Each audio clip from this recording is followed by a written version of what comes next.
Hello. Yo, we all here. Check. Check. Testing 1, 2, You see 3. Kenneth looks good on there. Hello. Sounding Do you like good. hearing your voice? Not really, All right. but it's fine. I'm going to start now. Hang on a second. Ready? Welcome to the One Life, One Chance podcast. I'm your host, Toby Morse. Today I have a very, very special guest and also my brother from another mother back on the pod again, blessing us with his incredible voice, questions, knowledge, and really good, pays attention really well. Derek Green's here. Gracias, señor Morris. And then these two haven't seen each other in a long time, so today I did something special. I didn't tell Derek who the guest was going to be. I said, just be here. You haven't seen this dude in a long time. Surprise. Mr. Kenneth Cappello. How you doing? Acapello. The last time I saw Derek, I think we were probably throwing someone out by their feet out of the door, Z-Bar. Absolutely. It could have been, that was the last time. That might have been the last time. How many years ago was that? What year was that? 96. Yeah. Damn, it's the last time you saw each other? Probably. 97 probably. I mean, Yeah. somewhere around there for sure. I mean, I worked at Beauty Bar and Z-Bar in that year. I remember when you started working at Beauty Bar. Yeah. With my wife, yeah. And so I was Moon's barback. Yeah. And you were you trashed always. You always fucking... Bro, that's all we did there. I know. I mean, in that era, in those bars, bro, Oh, my God. 7 nights a week.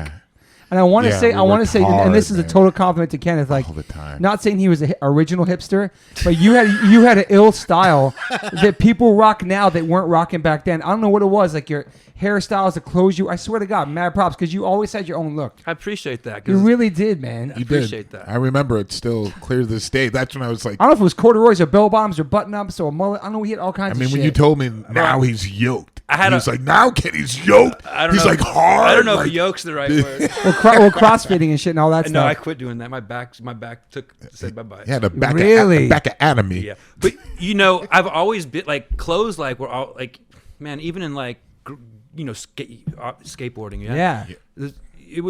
I think if you're a skateboarder, you were fast tracked into like fashion sense, right? Yeah. Because I always thought when I was in high school, I looked back at some of my gear and like some photos and I'm like, whoa, like I was wearing the craziest shit in high school. There was a mixture of like punk rock, skateboarding, and hip hop. Yeah, Right. totally. Because I got into hip hop, you got into punk rock. Yeah. And then you heard Public Enemy. Or I don't know what you heard, Yeah, but that's what yeah. I heard. I Yeah. heard Public Enemy. And then I started getting into rap music early, like, 88, 87. Yeah. And then you start so you're already a skater and you're like learning how to dress like a skater. And then you like, oh shit, this rap shit. Oh, it's Yeah. You're like, I got and this like cross colors. You going already on. wore the baggy shit. And then Yeah. you were like, you started crossing shit over. So I always...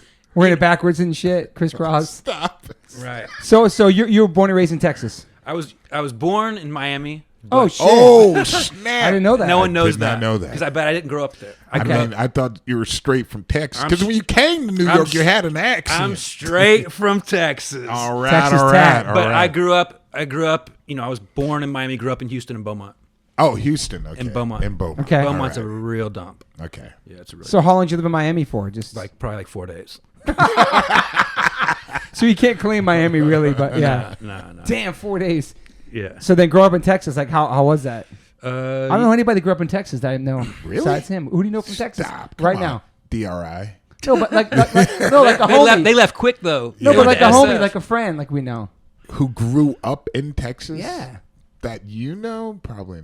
Okay. I'm All right, DRI. Okay, whatever. I mean, Right. Kenneth, yeah. Texas, growing up, I was on the path that everyone was on. You were doing whatever your dad, or if your dad was around, was going to do, right? Like my dad played golf. I was a, young kid that was dad would take him. I was, Yeah. when I was in 5th grade, you were just a kid, and then I remember I'm gonna just fast track to like growing up in Texas, but like the main thing is I remember this kid drove by on a skateboard, Sick.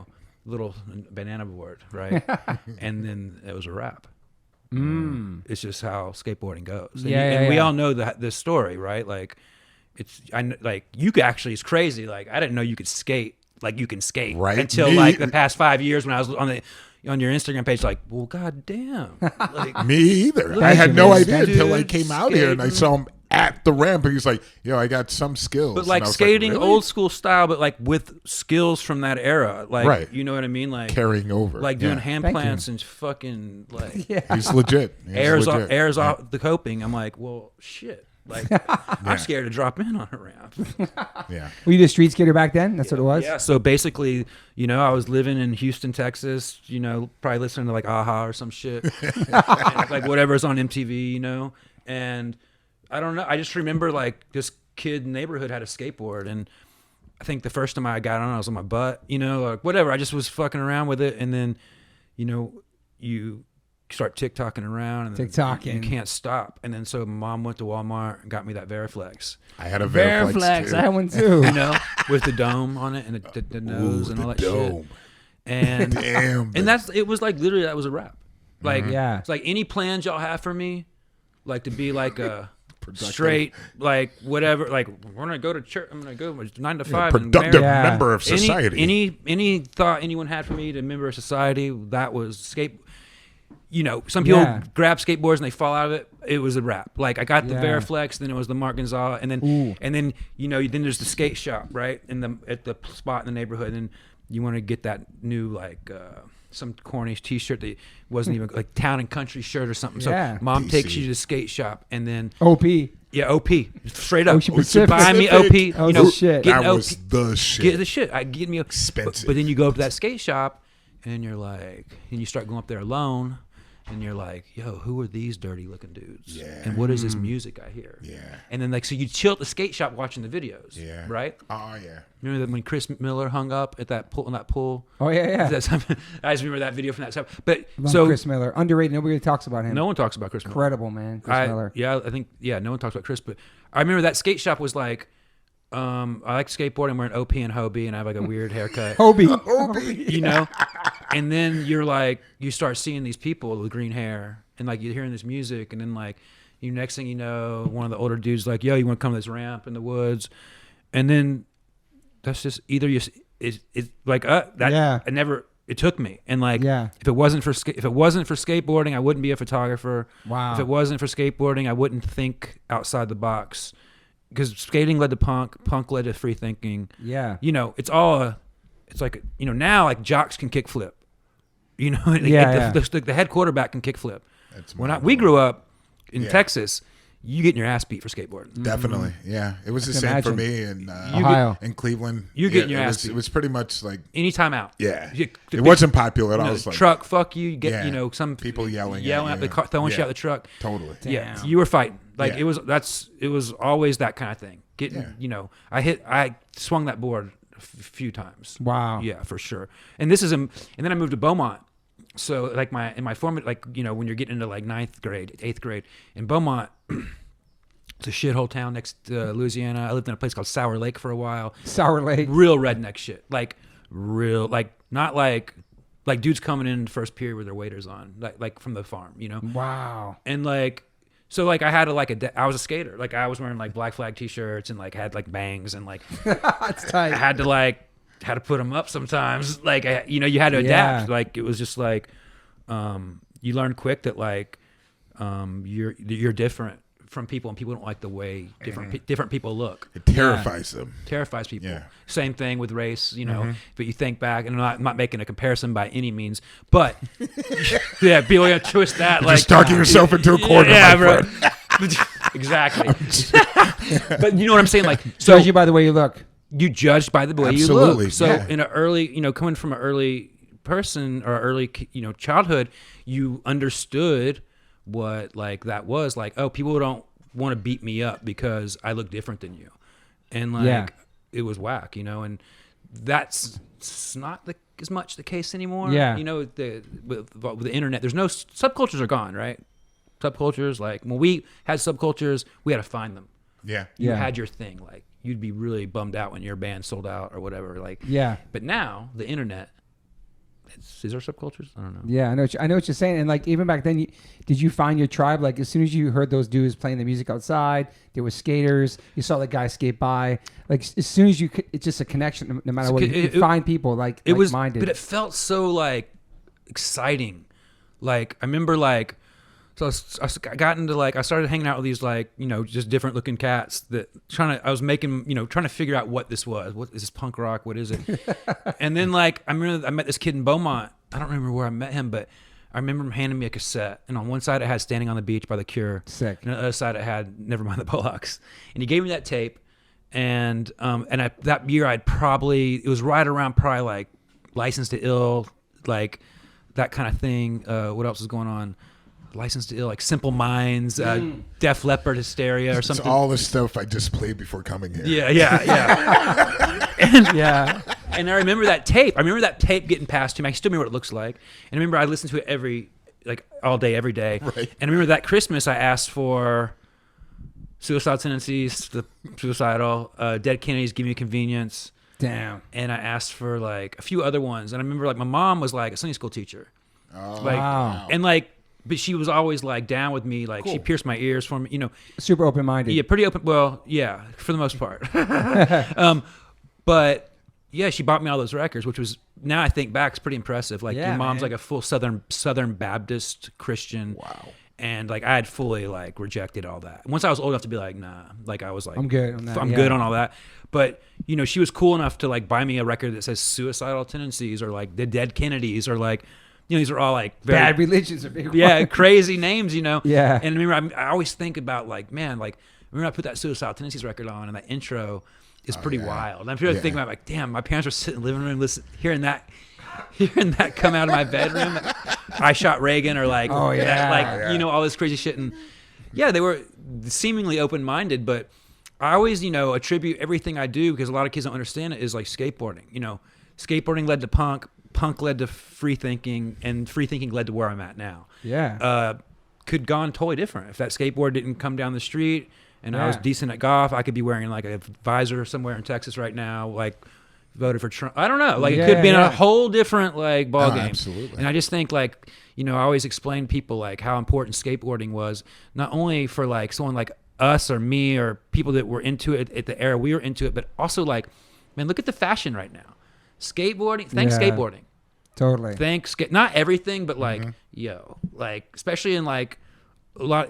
I see things trending in fashion that we were doing in the 80s. Way back. Drawing on your pants, drawing on your shoes. Totally.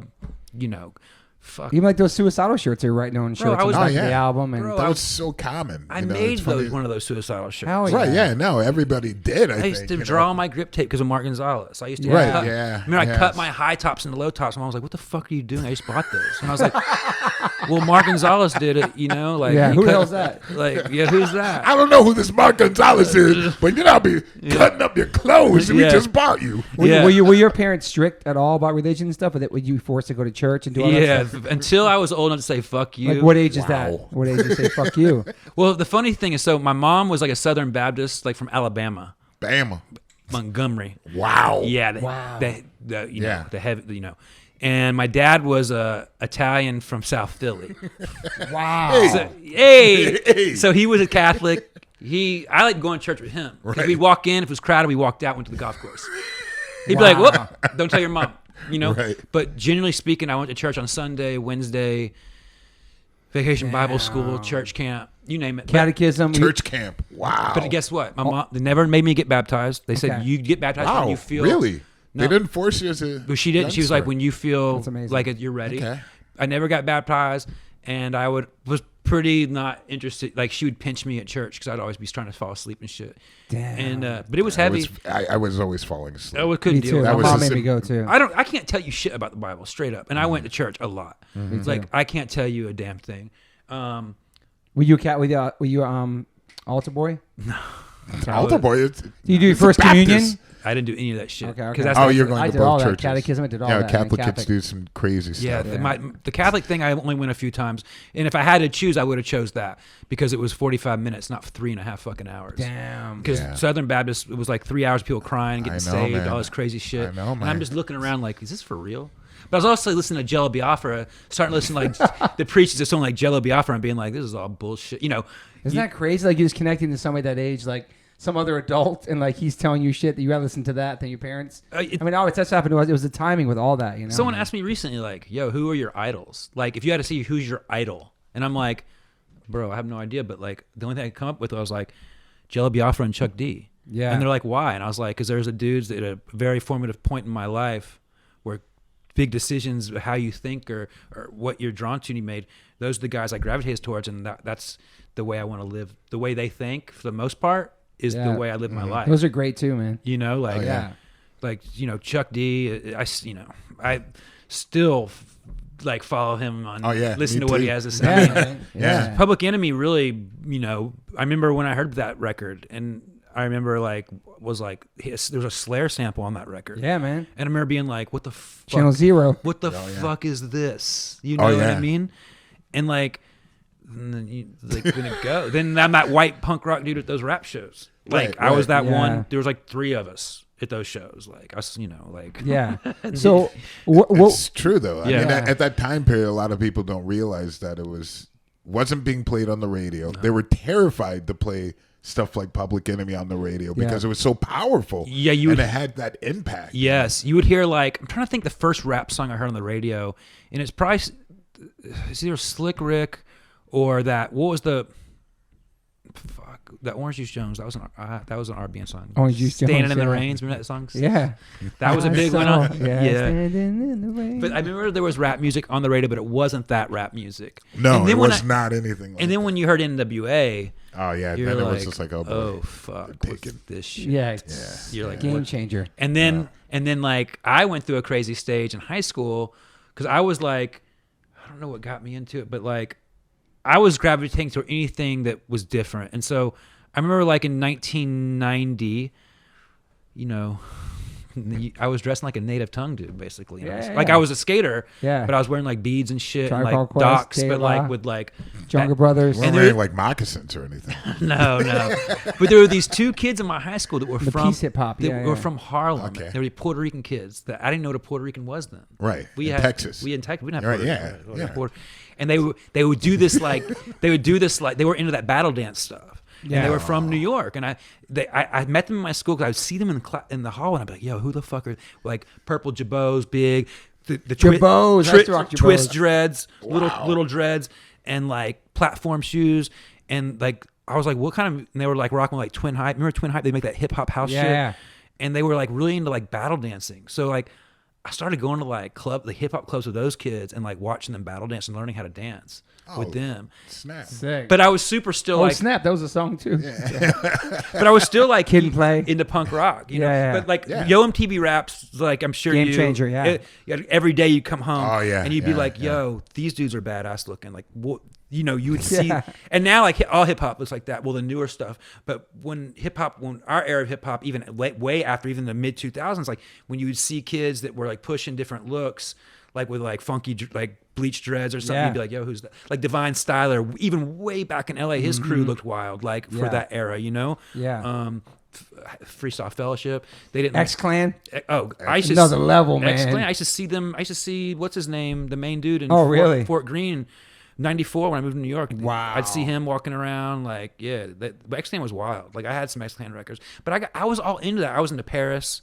Paris was sick too. Nobody talks about Paris really. I know. I went to like a meet and greet to meet him when I was a kid. Wow. Yeah, like fully geeked out on like Paris. You know, I can remember going to meet and greet with Chuck D and being like, "Yo, are the young black teenagers with you?" And he's like, "Yeah, they're back at the hotel." Like I was asking all these. I remember those dudes too. Remember those dudes? What a wild one, right? Like the name now, you're like, huh? And like, but the Bomb Squad Chuck D took them on, like people backed them out of like certain areas in New York. You know, like, damn. So what were your goals in like? What was your goals in school? Like, what did you want to do? I wanted to fuck out of school. Of course. I did not excel in school. Your parents weren't strict about grades since you're under their roof or nothing like that? No, man. My mom Keep a always. grade point average, my mom. They wanted me to graduate. That's for sure. And Us too. And they would say, but you know, college ain't for everyone, which I thought was cool because a lot of people don't get that talk. You know, you get you got to go to college. You're fucking out of here. 100%. So my grades weren't great. And then, you know, I was starting to go to shows in school. You know, I was doing my thing. And then I remember from like 10th grade to 11th grade, a lot of the cats that hung out with my high school were these like Filipino and Mexican kids that we all skated together. And over that summer, they were from a different part of the neighborhood I was from. And over that summer, they all got into gangbanging and stuff. And so that next 11th grade year, they were like, they're dressed kind of the same, but you could see the vibe. And a couple were carrying guns.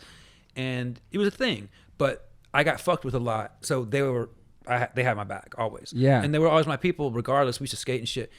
And then they got that 11th grade year, or going into 12th grade, they got under investigation by the school police for gang activity. Okay. And I got pulled into that. Guilty by association. Yes. Yeah. So I missed three classes for like maybe a month or 2 months. Damn. Okay. Every morning they would take us and interrogate us. And your parents knew all about that? Yeah. Wow. And I lost all my credits. Wow. So the school was like, yo, it was something they fucked me. They're like, well, you're not going to graduate now, so you have to go to summer school. And I was, because they took me out of class to talk to me about something I had really not much to do with, a little bit, but not much, like, and so then I was just like, fuck it. And I kind of just started going my senior year when I wanted to go, wasn't going to class, hanging out in the hallways, going to McDonald's. Like, I was just bullshitting around. You want to hang out with your friends still, but you don't want to go to school anymore. Exactly. I quit. Social aspect. Yeah. I quit, but I wanted to be social. So my senior year, I was just kind of kicking it around the school. Like, I knew I wasn't graduating, and I was like, this is done. So that was it. Once I lost the credits, I kind of got off. I felt like I was taken off the hook. Like, I was like, well, the school fucked me over, so like, I'm done. I'm not going to summer school. And my mom was like, okay, like, I guess, She kind of had my back, like, on it, because she's like, are you doing that stuff? And I was like, they're just my friends. Like, I hang out with them, but I'm not like, I'm not like moving I'm not doing stuff with them like that. They're just my friends. But like, I get why I'm guilty by association. But and at that point in school, like, I was a skater, but then I got so into hip hop and that native tongue stuff, I would find these kids that were like on that shit, and I'd meet these kids, and then I started buying a lot of 12-inch. I had a bunch of kids at the crib, like a lot of black kids at the crib. Always, my parents were like, like, what's going on? What the hell? What's happening here? What's happening? But so I grew up on like, I when I look at all your posts and shit, it's like the same. You're ahead of me about a few years. Like, you probably saw some shows that it's a catch-22. You'd be like, damn, you saw that show? And I'm like, yeah, but it means I'm old. Yeah. But then there's bands that I didn't see, like, just because I was like 2 years off. Like, Black Flag, like, we're just breaking up when I started going to shows, or Dead Kennedy, all those bands. Like, but I really, I'm glad growing up in Texas was cool. Houston was a wild scene. I'm sure y'all have played Houston. Yeah. They get it popping in there sometimes. Oh yeah, definitely. Houston goes off. Houston, great scene. A lot of great shows, a lot of metalheads. A lot of metalheads. San Antonio's great too. Great shows. All those places. I love Austin. Texas, man. Yeah, It's San always Antonio, they go off. spots. Dallas was a wild one. Those skinheads would always come down to Houston and fucking beat everyone up. All right. We had a crazy skinhead problem. Yeah. In Houston for Wow. sure. Like, it was a thing. Like, you'd go to this place we used to go to the show club called the Axiom. It was, and you'd next to a train track. And total hardcore show. Yeah. And the Skins would hang out over there on the tracks, and we'd drive by, and if it was going to be 70, 80, 100 people in that show, and there were 40 Skins, weren't going in. Wow. Because they would take over and they would just beat everyone. Damn, that sucks. Yeah, it was bad. It was bad. But I'm sure most city, I don't know if you different scenes. Different scenes. I mean, I think the scene in Cleveland, we didn't let them take over. New York either. It was a battle for a little while, but it wasn't enough people to be a part. On Skins to really. They were outnumbered by the they were well outnumbered. But they were always outnumbered. But it was always blown away. They would just take a show because people were scared of them. I know. They had that fear, but it was like.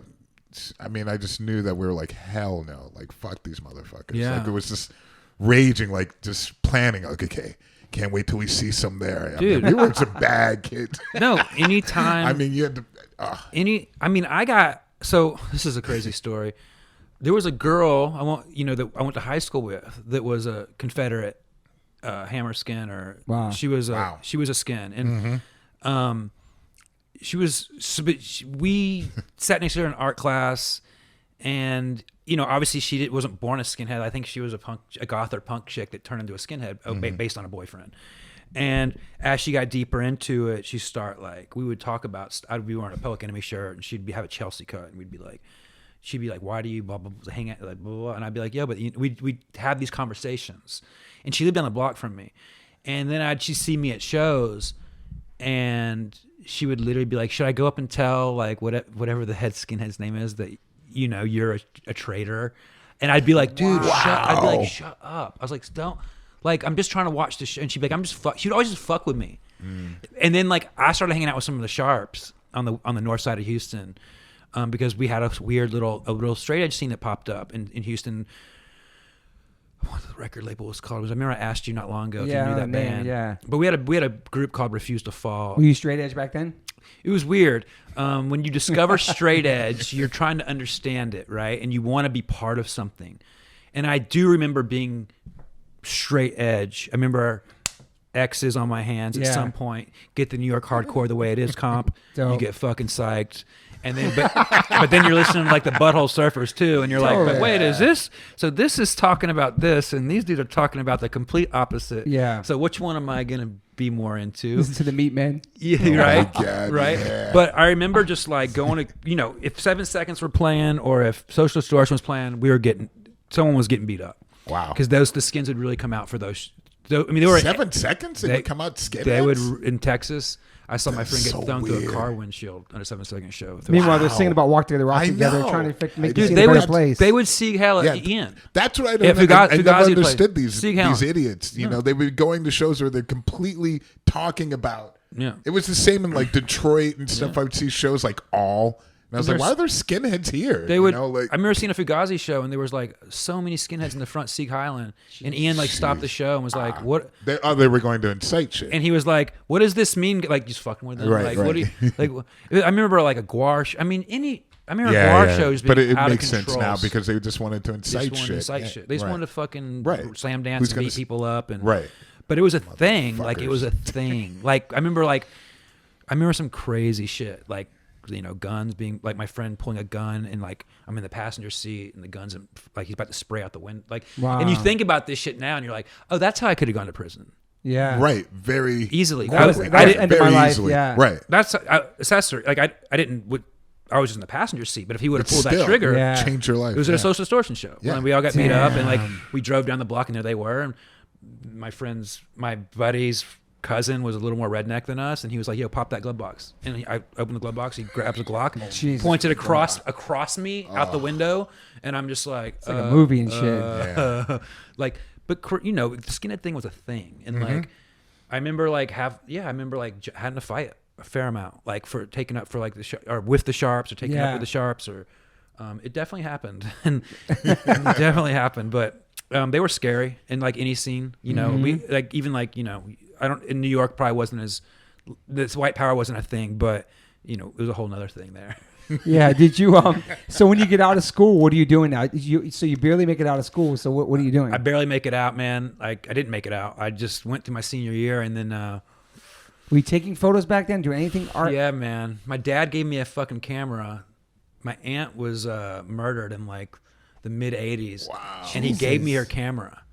And my like God. I didn't know she was murdered till years later. Wow. But like they gave me her camera, and he showed me how to use the light meter. Okay. And I just remember like him explaining me the light meter, and I would just put film on the camera, and I'd spin all the dials till the light meter was where it's supposed to be, and I'd just take photos of skateboarding, and I started going to taking photos of punk shows. Dope. And even pre that, like I had the camera, I was taking photos of like my pets.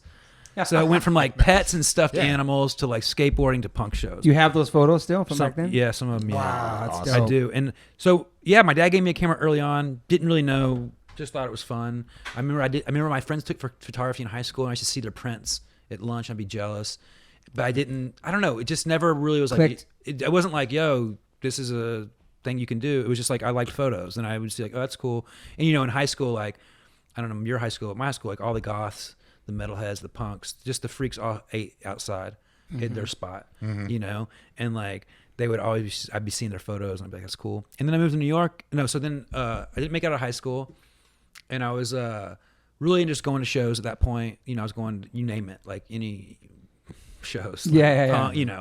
Were you working a job at all? I was working at Kroger. Yeah, I was sacking groceries. Yeah, Kroger. And represent. And the cool record store in the north side of Houston was in the same Shopping area? mini mall. Yeah. And it's called Vinyl Edge Records. A dude named Chuck Roast that had like a very popular who's also was a big part of me getting music. Like he had the punk show at the station in Houston, and his voice was so it was so particular. I used to listen to it in Beaumont before I moved back to Houston, and then when I walked in that record store, I recognized the voice. Oh wow! And I was like, "Yo, are you Chuck Roast?" And he's like, "Yeah." And I was like, "I've been listening." Like, yes, I am. You know, like, yeah, I've been listening to your radio show or whatever. Like, you know, I mean, that's like the show. You know, so many bands I heard on that thing, and so I'd work at Kroger, go take my money over there, buy whatever record 7-inch, you know, I could get, and then I moved to. I don't know what happened, but I got kicked. I had a thing with my mom. Like it was a pretty. She was bipolar, and I ended up leaving, and like my dad had to just drop me off in the corner in Austin. Wow. How old were you? 18? Yeah, 18, 17 or 18. And I remember I knew like 2 people there. Wait, so he was like, I'm gonna drop you off. He didn't want to. He was like, "Are you for real?" And I was like, "Yeah, I'm out." Like. It was a bad thing. You were like, I'm out of here. I'm out. Okay. I was like, I'm out. And so I slept like on this girl's couch, and I also slept in these dudes' lawn chair in their backyard. Jesus. Yeah, I slept in this lawn chair. Oh, what's up? Stella, she's super sweet. She's got a haircut. Got a haircut. Yeah, that's why she's all excited. I slept in like a lawn chair. I was couch surfing, and then I was living in Austin, like we're making pizzas, you know, working, busting tape, whatever. I was doing whatever. I was mostly dishwashing, and lived there for a few years, skateboarded, like went to a bunch of shows in Texas, in Austin. Just going to shows, skating. Just going to shows and skateboarding. Emos. Yeah. Heyday emo, you know. Oh, emos, yeah. Played that. Emos. I was sick of it all back in the day. Yeah. Cavity Club was a punk club there. And then at some point in that world, I ended up doing a road trip to New York. And I don't know if that was when I was in Austin or before I moved to Austin. First time going to New York then? Yeah, bro. And I remember, so that, it was right before Austin. I left from Houston and did a road trip. I think the first time I went to New York, because I went twice before I moved there. And I think the first time I went with a band, and then the second time for just playing CMJ. Oh, wow. And CMJ. And I remember, like, I just stayed. I was like, because I went once, and I was like, I remember the first time I rolled in New York, and I think about it. My friend was friends with a girl who worked at Sidewalk Cafe. Okay. Oh, yeah, Sidewalk. Asian girl. She worked there forever. My friend grew up with her. I know who it is. I remember rolling into New York on the Bowery in 1993. Damn. And I remember my car the window got smashed the first night, everything taken out. My friend had a cool loft. Like it was like that. I didn't know what was going on. I was like, you could drink. I was 17, be able to drink on the street. I was like, this is sick. So total culture shock from Texas to there, right? Man, a year later, my friends were playing CMJ. I just jumped in their van and was like, I'm not coming back, and I stayed. Wow. But that, you know, so anyway, I was in Austin, couch surfing, living in the yard, getting rained on, whatever. And then when I ended up moving to New York finally, in 94, there's a dude named Matt Sanzala from Houston, Texas. He's a big component of Houston hip hop. He's a white kid, nerdy white kid. I've known him forever, but he's the dude who had the hip hop radio show. Yeah. He's like the dude. He lived in Fort Greene with these producers.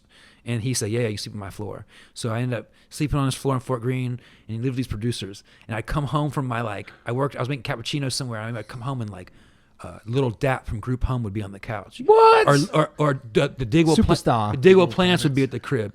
Or I'd always, I'd come in and end up getting high with these, and I'd be like, this is crazy. I was like a kid, walking around Fort Greene like, go buy weed at the pizza shop. Fort Greene was way different back then. You'd hood up. It was. You would put the hood on and like. Because people would fuck, it wasn't, they weren't playing. Way different. And they thought I was like a Pratt kid, maybe. And I was like, yo, I'm not a Pratt kid. I was like with these dudes, because dudes were, they were rolling everyone out there. So yeah, I ended up in Fort Greene on the floor, and just kind of, I was, just living. Brand new to New York, didn't know, working at vegan, veggie spots, and like, wasn't even vegetarian, but this is where I ended up working in the beginning, and where I saw, and like trying to navigate like, I used to hang out with these black metal kids in New York back in the day on Avenue D. Like they were like Avenue D back then. We were hanging. That means dead for people listening. Yeah, they were living on D in '94, and the projects are right across the crib, from the door. Oh yeah. You remember Knockout, and the kids just tried to knock you out on the street in New York. Yeah. You just get punched. And way before phones and people. Yeah. It was a huge thing. I remember walking down the avenues at night, like when a dude from Texas. I didn't grow up there, I said, "Hey," I probably sounded crazy. Sounded crazy. He did have an accent back then. I remember. I probably sounded crazy, and then like, just like I remember like going in front of Brownies in like '94 and Brownies. seeing like all the New York hardcore guys. Yeah, because No Tell Motel was like No Tell right next Motel to was it. right there. I think Gavin worked at Brownies or I something worked back at then. Gavin worked at No Tell. I worked Notel. at Notel with Gavin and Deb Parker was Deb like, Parker, hired. Beauty Bar. Yeah, man. Deb owned that. I owned Love that. Deb Yeah, Parker. she Oh, I was the didn't one. know that. Yeah, she was the one that was like, "Yo." Baby She's like, Line. "Yeah, you're not all fucked up. Maybe you want to work here." I was like hanging out with like all the time. I was and just like, thinking about Deb Parker recently. She yeah. was cool as fuck. She Yeah, was she was amazing. mad She was cool. So cool. Yeah, What was her other bar? Babyland. Babyland. Yeah, of course. That's where that big hard. I worked there, Wasn't that too. where that big New York hardcore squatter fight happened? Yes, Probably. Yeah, it did. Remember that fight? And John had a little bit of hand in that, which was. We're not gonna say his It's a last cra- name because yeah. it's some guy. And so, but it was definitely. But those squatter kids were fucking assholes. But do you remember I'm the sorry. squatter vibe back then? Yeah, I it was remember. heavy. It was heavy. They were disrespectful, and they were aggressive. and they were super aggressive, aggressive. and extremely disrespectful Yeah. to everyone in the neighborhood. Yeah, everyone. And I was just like, yo, I mean, it was going to come back to them. It which was. it did. It was heavy. Like Yeah. it was like I lived on in the village and man, St. Mark. It was like wild back it was then, wild. Like and you kind of wanted to like be empath, but you're also Yeah. like you guys are dicks. Yeah, and I was completely like open. I was like, these guys, are down on the Doing luck. they're doing their thing. They're living Yeah. free or whatever. But they were dicks. Yeah, and then it sucks. got really bad. It was like they were- Junkies yeah, and drunks and and just like really messing with the wrong people. It's neighborhood people that were completely innocent. So I want to say that Deb Parker, for me, when we got married, she had this apartment she'd been in on 4th Street for like 20 years, and she gave that to us. She was going to move That's out, right. and she gave us an I apartment. remember that apartment. And that's where we moved here from because Deb had given that to us. It was nice. Deb was, integral best. in that whole scene, but she's The beauty coming bar. from a completely different scene. Was hanging out with like Belushi, like John Belushi. Really? Oh, Yeah, yeah. she I didn't was. know She that. was like Yeah. definitely like, she knew all that. She knew that whole everyone. nightlife. Yeah, and and, scene. and she was a bottomless pit. She could Yeah. drink like no one's. Like she would hang. She was badass, man. She Right. could, but she was always on point. I mean, she'd come in Always the on bar point. the next day and be tweaking the window. Like, Yeah. why is this She like had- this? Like, always like, You're always- right. She Who broke always, she this? always had a Who broke- vision. She knew Yeah. everything, very focused on the work, everything with music. Who's playing that? You remember that all the Yeah. time. We'd be at work like, Yeah. turn it off. Deb's Yeah. going to come in and flip out Yeah. if you're not playing specific music. she wanted to hear that, whatever the vibe.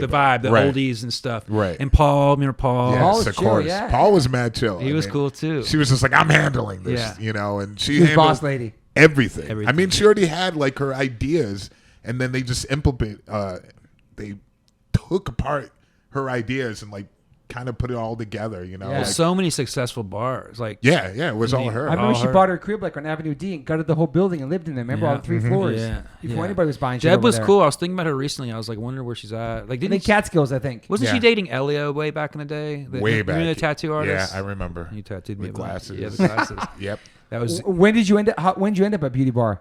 You was going from job to job, kind of. man. I was working at Z Bar.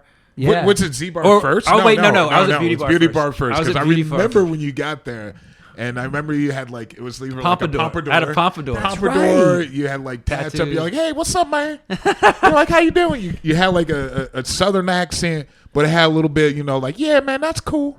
You be kicking it like that here. Who got me a job there? Who got me a job? It must have been like one of the Sweet Diesel guys, maybe. Sweet Diesel. I remember It that. might have band, been. yeah. It might have been Nat, Nat or or who was? I don't. Nick?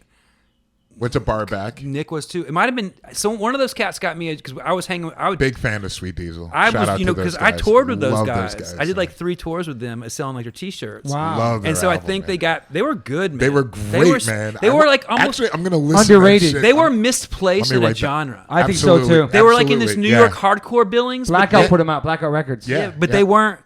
So like a lot of times they'd be at those shows and they wouldn't get the reaction from the crowd because it was misbilled always. Totally. They were I like agree a- 100%. They were like a rock band but they were good. Good, They were, yeah. They were more like an Everclear, or I don't want to. Maybe that's not a diss. Right. But like they were like a rock band. Yeah. And they were Did they become Unsane? no, No, Okay, no. it's a there's- Unsane was a band. whole Yeah, other yeah. thing. Okay, and okay. Who I ended up touring with as well. Wow. I was a tour manager for the Unsane, and that was like a full-time job. Okay.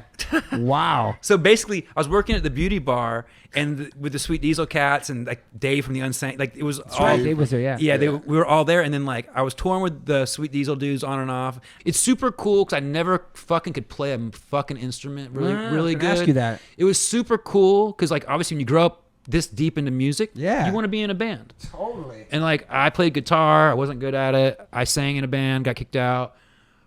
And then like, oh cool, I got to like do the road dog thing, and like it was cool. It was fun. And then I remember working at Beauty Bar, like John Stainer from, everyone was chilling there. John Stainer from Helmet was there. Yeah. And John would be like, yo, you've been touring with these bands? Yeah. And he's like, yo, I remember once Stainer was like, do you want a drum tech for me for this Ozfest tour? And I was like, and I was like, Ozfest, like thinking about a bus, Right, like the whole thing. And I was like, yo, I don't know how to play the fucking drums. And he's like, bro, it's easy. Like my mat has got marks where everything goes. Easy. All you got to do is like, give blah, blah, blah. And I was like, yeah, but like I've seen those dudes do that. They actually play the drums. Yeah. Like, I can't just be like, Yeah, but you got to roll them and shit. I guess. But he was like, yo, you want a drum tech? And I was like, I wanted to so bad, but like, and I remember once the Girls Against Boys Oh wow. asked me if I knew how to tour manage even before I toured with bands when I worked as a cappuccino dude next to where they practiced. They used to come in. They used to work, and I was always geeked out because I thought they were a cool band. Yeah, cool band. Yeah. And they asked me, but I did go on tour with Into Another. Oh, sick. wow. And here's Great band. Here's a crazy story. Love you, Richie. I went on tour with Into Another, and the guitar player broke his finger after the second show loading. Oh shit! Don't tell me you played Into Another, bro, on guitar. No, but I tell you what they did do. So he broke his finger, like he had a compound That fracture. sucks. So we were touring with Shelter in a bus. I thought I made it. Right. I was like, I'm on a Did fucking make it That is pretty on sick. the bus. I'm on the bus. After Sweet Diesel's like band, I was like, I'm on the bus. And like we went and played with Shelter upstate New York. We did the first show, loading out, finger breaks. Guitar tech is this kid. Izzy was the singer of Samsara, right? Yes. Who was his guitar player? Oh, White kid with bushy hair. God, I can't remember, but Izzy just brought back a lot of memories. So the white kid who played guitar in Samsara was the tech. Okay. And I remember them teaching him the songs that night on the bus, and they thought they were going to be able to, and then tour got canceled. And I was like, damn, I did this only 2 nights. Fuck. But it was cool, to be like, I don't know, that tour probably would have been wild too. Were you taking photos at any of these tours or doing any of that kind of shit, documenting anything? On the Unsane in the Sweet Diesels, there was a little Unsane. I remember like on the last Unsane tour, a lot more photos were happening. I've gone through those photos, so I was definitely.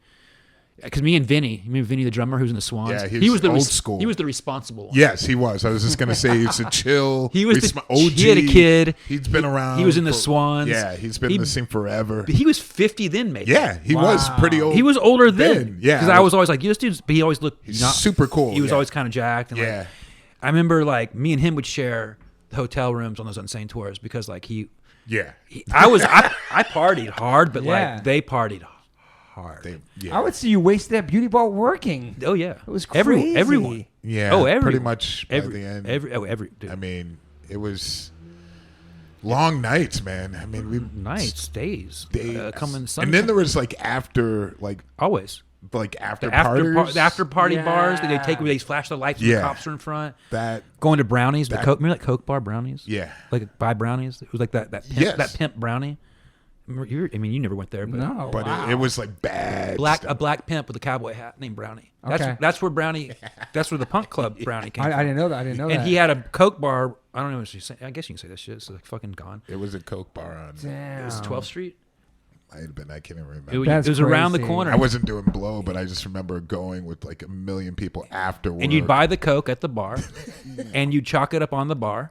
But if you cursed, you got kicked out. That's right. That was on What? Avenue you B. got kicked. That was on. You got kicked the fuck out. That if you was on cursed. B, I think. It was. It was. I think it was on 12 between A and B or B and C. I think Yeah, A yeah, and B. yeah. I think Were you you're right. participating in the Coke back then? Oh yeah. You were wilding, right? Oh, wow. I was more of a drinker. I was just. I was whole. wild. I mean, it was people were wilding in there, Wow. So how do you go from that? and people like, "Nope, you're out of here." And it's like, I no, remember I said. didn't mean to. I remember I said fuck, and she's like, "You got to go." I was like, Yeah. But you just sold me. And they were strict, You just sold me drugs. super strict. You gotta go. You got to go. And I guess obviously the precinct it was in on it, I guess. They had to have been. I mean, it was so obvious. You know, you get kicked out of a bar for saying fuck, and then Yeah. you're like, wait, like, I just remember that. Like, people were just like bugging. So and it just got worse and worse because they were just being gentrified, that area. So it's like, you got to keep quiet. You got to keep quiet. Yeah, man. And then it was like even worse things are like, no talking outside bars, no hanging out outside. I mean, Like, no you had- loitering shit. I had Yeah, to yeah, yeah. enforce that. I was like, how am I going to enforce like street people, you know, that, you know, like that are like hanging out, that have hung out in this neighborhood forever, like to tell them to like beat it. Yeah. You know, and it was like all these complaints. Everything was changing in the neighborhood. In New York, yeah. And then, I mean, and then did you start working at Z Bar? no, Z Bar was the same little time as Beauty Bar. I was flip flopping. That's right. I was back and forth. And Z Bar, So people know that was like a neighborhood bar that got changed over. Antonio Ballator changed it over. Avenue A? Yeah. Yeah. Yeah. So And they were, it they was were a- trying to change it over from the old school It wa- neighborhood bar into something it was a cooler. it was a drug dealing spot. Yeah. Like these cats would sell drugs at the pool table, and the dudes that owned the Horseshoe Bar, these That's mafia right. type Yes, cats. but that bar was legit. 7B. 7B. They 7B. they Yes.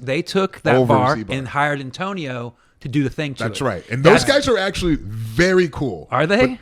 The mafia guys. Are they? Yeah, they were always mad cool. I remember like guns downstairs yeah, and shit. but they were Damn. always, they had like that big They were guy. funny. The that big guy. Big They guy. were it was and like out then of a the movie. old guy with the white hair. The white haired. Yeah. He ran the show. He ran the and show. He had the big dude. Yes. It was like out of a movie. It was. And But like, they were wow. always cool. And they knew. I'd be like, down there with Tone. They'd be like doing shots, gun. Like, remember someone shooting the gun into the wall. I'd be like, Yeah, okay. Jesus Yeah. Christ. Yeah, Yeah, man. yeah. But Tone made the Z Bar happen. He was from the hardcore scene, and then it became I was like, this is not a good It idea. became- Parlay after that, too. it became fucking like a neighborhood Puerto Rican spot mixed with hardcore kids, and then all the punk Yes. bands that came through town would go there. Like True. you'd go Right. there, be Rancid, everyone was there. Yeah, you're Yeah, right. yeah. You would go there. Dave, you see everyone there. Right. Max Fish, Z Bar. But you know what's funny? It was like the people that were working there, because there was another Kenny that worked there Yes. that was on The Heights, the TV show that was back then, and he ended up being in a lot of movies with Spike Lee I remember him? that dude. Yes. from Brooklyn. Yes. Kenny from Brooklyn. Kenny, yes.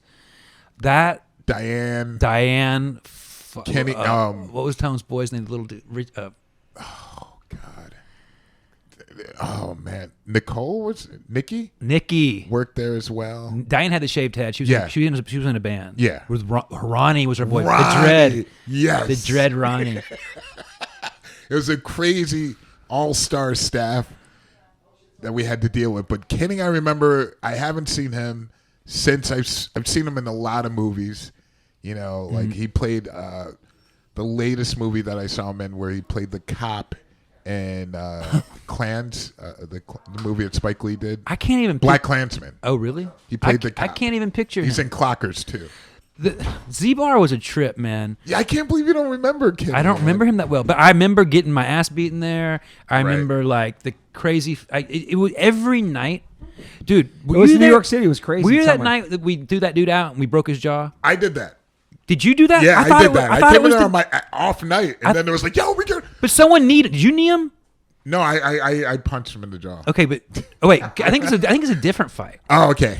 Because I think you're talking about the fight that Tone got punched over your shoulder and y'all got in an Yes. argument. that was another fight. And you got fired. And You got fired. Yeah, I got and Tone fired. was so mad. And I was like, "Yo, he I was just like, you were I was like, drunk. he just Tone- reacted, man. Yeah. Like he was hitting those, and he's like, but Tone was, we were all out of our mind. Tone Yeah, was out. Tony Tone was out of his mind. And I was like, "Dude, get out of the way." Yeah, but that night, Right. okay, I know both nights you're talking about, but one night there was that other dread that worked the door. That Yes. was a kickboxer. Yes. What was his skinny name? guy? Skinny. And I can't remember his He was name. he kickboxed, and we threw a dude out one night for grabbing some girl's ass. I think that was the night I was And there. I had him in the back. I had him around the And waist. they were like, "Yo, he's not getting up." Bro, his jaw was over here. Yeah. Damn. No, like he threw a knee when I threw him. Right as I threw him, he threw a knee to his jaw. Right. And I remember he skidded across the ice. Damn. And I remember he stood up and Oh, I'm coming back. his jaw was like on the side of his face. And Holy fuck. cops man. came. They arrested the Him. doorman. They And- did. Oh, that's right. That was a different night. And I was getting questioned. I That's was right. like, here I go. And they didn't arrest me because I didn't throw the knee. But Dude, that bar was fucking wild. Damn, That's man. right. It I was remember that. wild styles. It was super wild, and I was like, I had it. And then the Hell's Angels that were rolling. Then the DMS, Hell's Angels, Yeah. hardcore kids, punk rock kids, neighborhood Everybody. kids. Neighborhood. It was like, well, Yeah. alcohol, coke. Let's see. Yo, remember that kid George, One Punch George from Long Island, hardcore kid with curly hair. He didn't hang with anyone. He would just roam around, called One Punch George. Wow. And I was always like, why do I call you One Punch? And I worked with him at a hip hop club in the Meatpacking District, but doing barback shit at one point. And because at Z Bar, I knew his rep, and I didn't know him then. He was the type of dude to come up to me as a barback, and just hand me his glass and be like, just stare through me, and I'd be like, okay, like scary, like Long Island dude, right? Yeah. And then ended up working with him at a hip hop club, and I saw that dude knock at least 2 or 3 dudes clean out, Damn, like bad, One Punch big George. dudes, One big Punch dudes, George. big dudes, and after I worked with him, he had like. We were like, he was my back. Yeah. But he was like some Damn. hardcore kid from the island that just wasn't fucking around. You know those kids? Those kids were mean. So how do you go from all that insanity to working with David LaChapelle? Man, how does that- what is that? That's where the road forked. So I was destined. I was on the road. I was working at the bars with you, with all the bands. I was tour managing. I was selling T-shirts. I was gonna be working in music. That's what it was looking like. I was gonna do the music thing. I was gonna I'd be a tour manager still right now. I'd be in all black, like probably a huge beard, like look 10 years older, whatever. Totally. And what happened was, so we was doing that thing, just partying and shit, and these dudes used to come in the beauty bar for happy hour every day. These 3 dudes, and one of them, they all had cool looks. One of them was this dude named George. This other dude named George had a pompadour and like tattoos. And I was like, I would give him beers here and there, and I'd rap out with him. And I was like, it was empty in the happy hour sometimes, and I'd be like, what was that? What? And I was like, hey, what do you guys do for a living? What do you guys do? Well, y'all here every day. What's up? They're like, oh, we build sets for this photographer. And I was like, what is that? Like, what do you mean you build sets? And they're like, oh, we just, we build his sets that we shoots on. And I was like, oh, how much money do you guys make? They're like $1.50 a day. And at this point, I was making like $60 a night. Wow. And I was like, yeah, I want to do that. And they're like, do you know how to use tools? And I was like, I mean, I can build some skateboard ramps. I don't know. Like, sure. And then like a month later, I get this random on my answer machine. Burp, go home and you see the light beeping. Click on the button. Yeah, the answer machine. I get this message from this woman like, hey, I got your number from George. Like, he says you want to work. Well, you can come in for this job tomorrow. And I was like, yeah, sure. So I rolled in. At this point, I knew nothing about the photo scene. I took photos just on. I wasn't trying to be a photographer. I was just taking photos. Yeah. I didn't know where they came from. And I wasn't always even taking photos. Girls and alcohol were probably, you go, skateboarding got put to bed when you moved to New York City. Yeah, totally. You're like, I'm going to skip. No, I'm not. Yeah. I'm going to drink. Unless you're Toby. You were in that nightlife, that all night shit, Yeah. So I remember they're like, so I went to this job, and it was, I went to the studio. I had no idea what the fuck I was doing. And, turns out it was David LaChapelle's art director, and I ended up working there. I ended up quitting the bars because they took me. I worked there for 3 years, like pretty much. Wow. And that's what made me open my mind to go like, put the pieces together. Oh, I'm in a photo studio. That's a stylist. This is how this works. Did you sober up too for that? No. Okay. Not at all. I mean, I'd come to work. They would be like, "You smell like alcohol." And I'd be like, "Yeah, I was out drinking last night." You know what I mean? But you focused and you loved it. Yeah, I was. When you're 20, whatever, you can drink all night and do your job. Functioning Yeah, alcohol. yeah. You can do it. Put the pieces together and started saying like, oh, this is where photos. This is how you do it. So then I got sparked to like try to do the photo thing, and I worked for David, and then I was the art department dude. I wasn't a photo assistant. I was like doing the art department shit, like the set shit.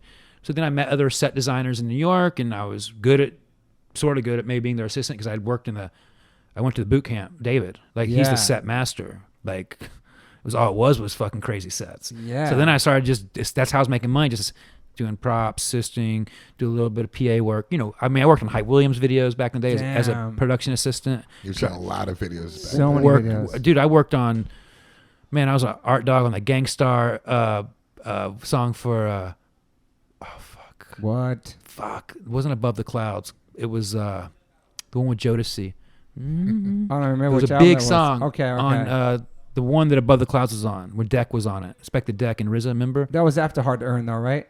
Yeah, this was probably like 1996. Oh shit! Yeah, that was Daily Operation. Yes, Daily Operation. Okay, yeah. So yeah. the one that Jodeci had the hook on, it was like I think it was the hit off that record. I worked on that one, and I did like Missy Elliott videos with Hype, like as an art dog, and Little X. Like I've been on, it's cool. I look back on my shit and I think like, well, fuck, man, like I've been on Hype Williams. That's cool. Yeah. Like as a PA, just as a PA or just driving the and a hip hop kid from Texas, art dude. truck. Yeah, like like all that. It was cool, but now that like all that shit, like people jock that shit, and like Hype Williams, like that belly, like people are now coming back around to Yeah, our shit. shit. Now, yeah. And I'm it's like, true. like I was around. I remember being around Hype, and I remember like being on those sets and being geeked that like I was working on a NaS Braveheart song or like whatever, like there's Busta Rhymes, like just cool. It's just cool, and like you ain't gonna get that unless you move to fucking New York or LA. In the mix. In the mix. I was in the mix, but just by.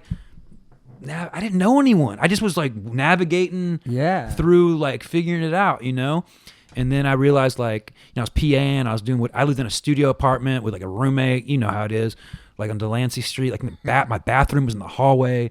Like it was grimy. New York shit, yeah. It was grimy as fuck, Delancey Street. And then it, it shifted to go, photo industry vibe. Then I was hanging out with a lot of the Iraq kids back in like, 90, like Dash and Ear Snot and all those cats back in like the, like more like, wait, what the fuck year was that?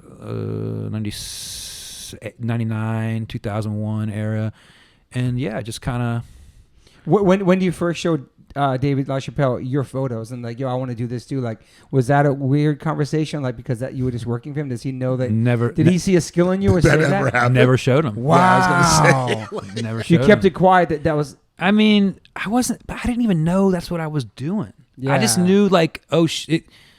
I knew I was into photography, and this was opening my mind up to it. And I was like, oh, this is, that's when it all kind of started happening. But David we never really talked. I mean, I've seen David a few times. Since your success and all the stuff you've been doing? Yeah. Over the years. And he always asked me the same question. What do you do? And I'm Come on, man. Yeah, bro. Yeah. You guys remember you believe from it. working there for 3 years? No. He knows who I am for sure. But I think he always needs to ask me what I do just to play that card on me. Got you. I'm not sure because I'm like, I'm shooting next door. Like, I was like, he's like, oh, you are? Yeah. I'm like, yeah. He was like, oh, that's cool. And then he told someone, because random people go through David's studio and be like, yo, do you know? And he told someone that I was the only dude who came out of his studio that like did anything. I don't know. I don't know what year that was. Right. It was probably 15, 20 years ago. But he was like, yeah, he's the only one that actually came out of here and like actually did it. And I wasn't even really a photo assistant for him, but I was definitely in deep, and like I traveled with him and like worked with his photo assistants, and it was cool stories from David shoots too. Little Kim shoots, Madonna, all that shit. I Right? worked with Madonna, Little Kim. Shit, I had to carry Little Kim out of the ocean in Miami because she got swept out, and I had to go grab her and throw her on my shoulder and walk out with her. Wow. Holy shit. Hanging out with like Little C's and just like Yeah. geek, just like you're like, I'm a kid from Texas. Next thing I know, I'm like, whoa, Little C's is hitting the RV. Like, this is fucking crazy. Or like Little Kim or like 50 Cent. You did so many people, man. So many, right? With David, we did a bunch of different people. I shot 50 early on, kind of on my own thing. So how did you get in contact with these famous people that, Do you want to know how I got put on to how I got started shooting? Yeah, Making because money, making a living, because yeah. you were shooting before, you were shooting various like items. Like this is a completely different style shooting, like fashion. Okay, Yeah. That's like a very specific. Yeah. And where you shooting, and also one other question is like where you started shooting with film, right? Oh yeah, it was all Yeah. film. It was okay. all So film. that's just so people was no know. digital. There was no like, digital. So it takes a lot more. It's fuck, man. When people ask me to shoot film now, I'm like, why? Even though I like it better, but like Right, I want to make sure I get this job done for you. Right. yeah. And sometimes I shoot film like, how the fuck did I do this? Right. Like this is crazy. But so this is like 1998. I had that apartment over on Delancey Street. Delancey Street. And I was shooting photos, kind of getting more into like trying to figure out that scene, like going to the fashion party, just like trying to do the thing. And I was hanging out with the Iraq dudes a lot, and Ryan McGinley and all those cats. And Ryan wasn't even a photographer yet either.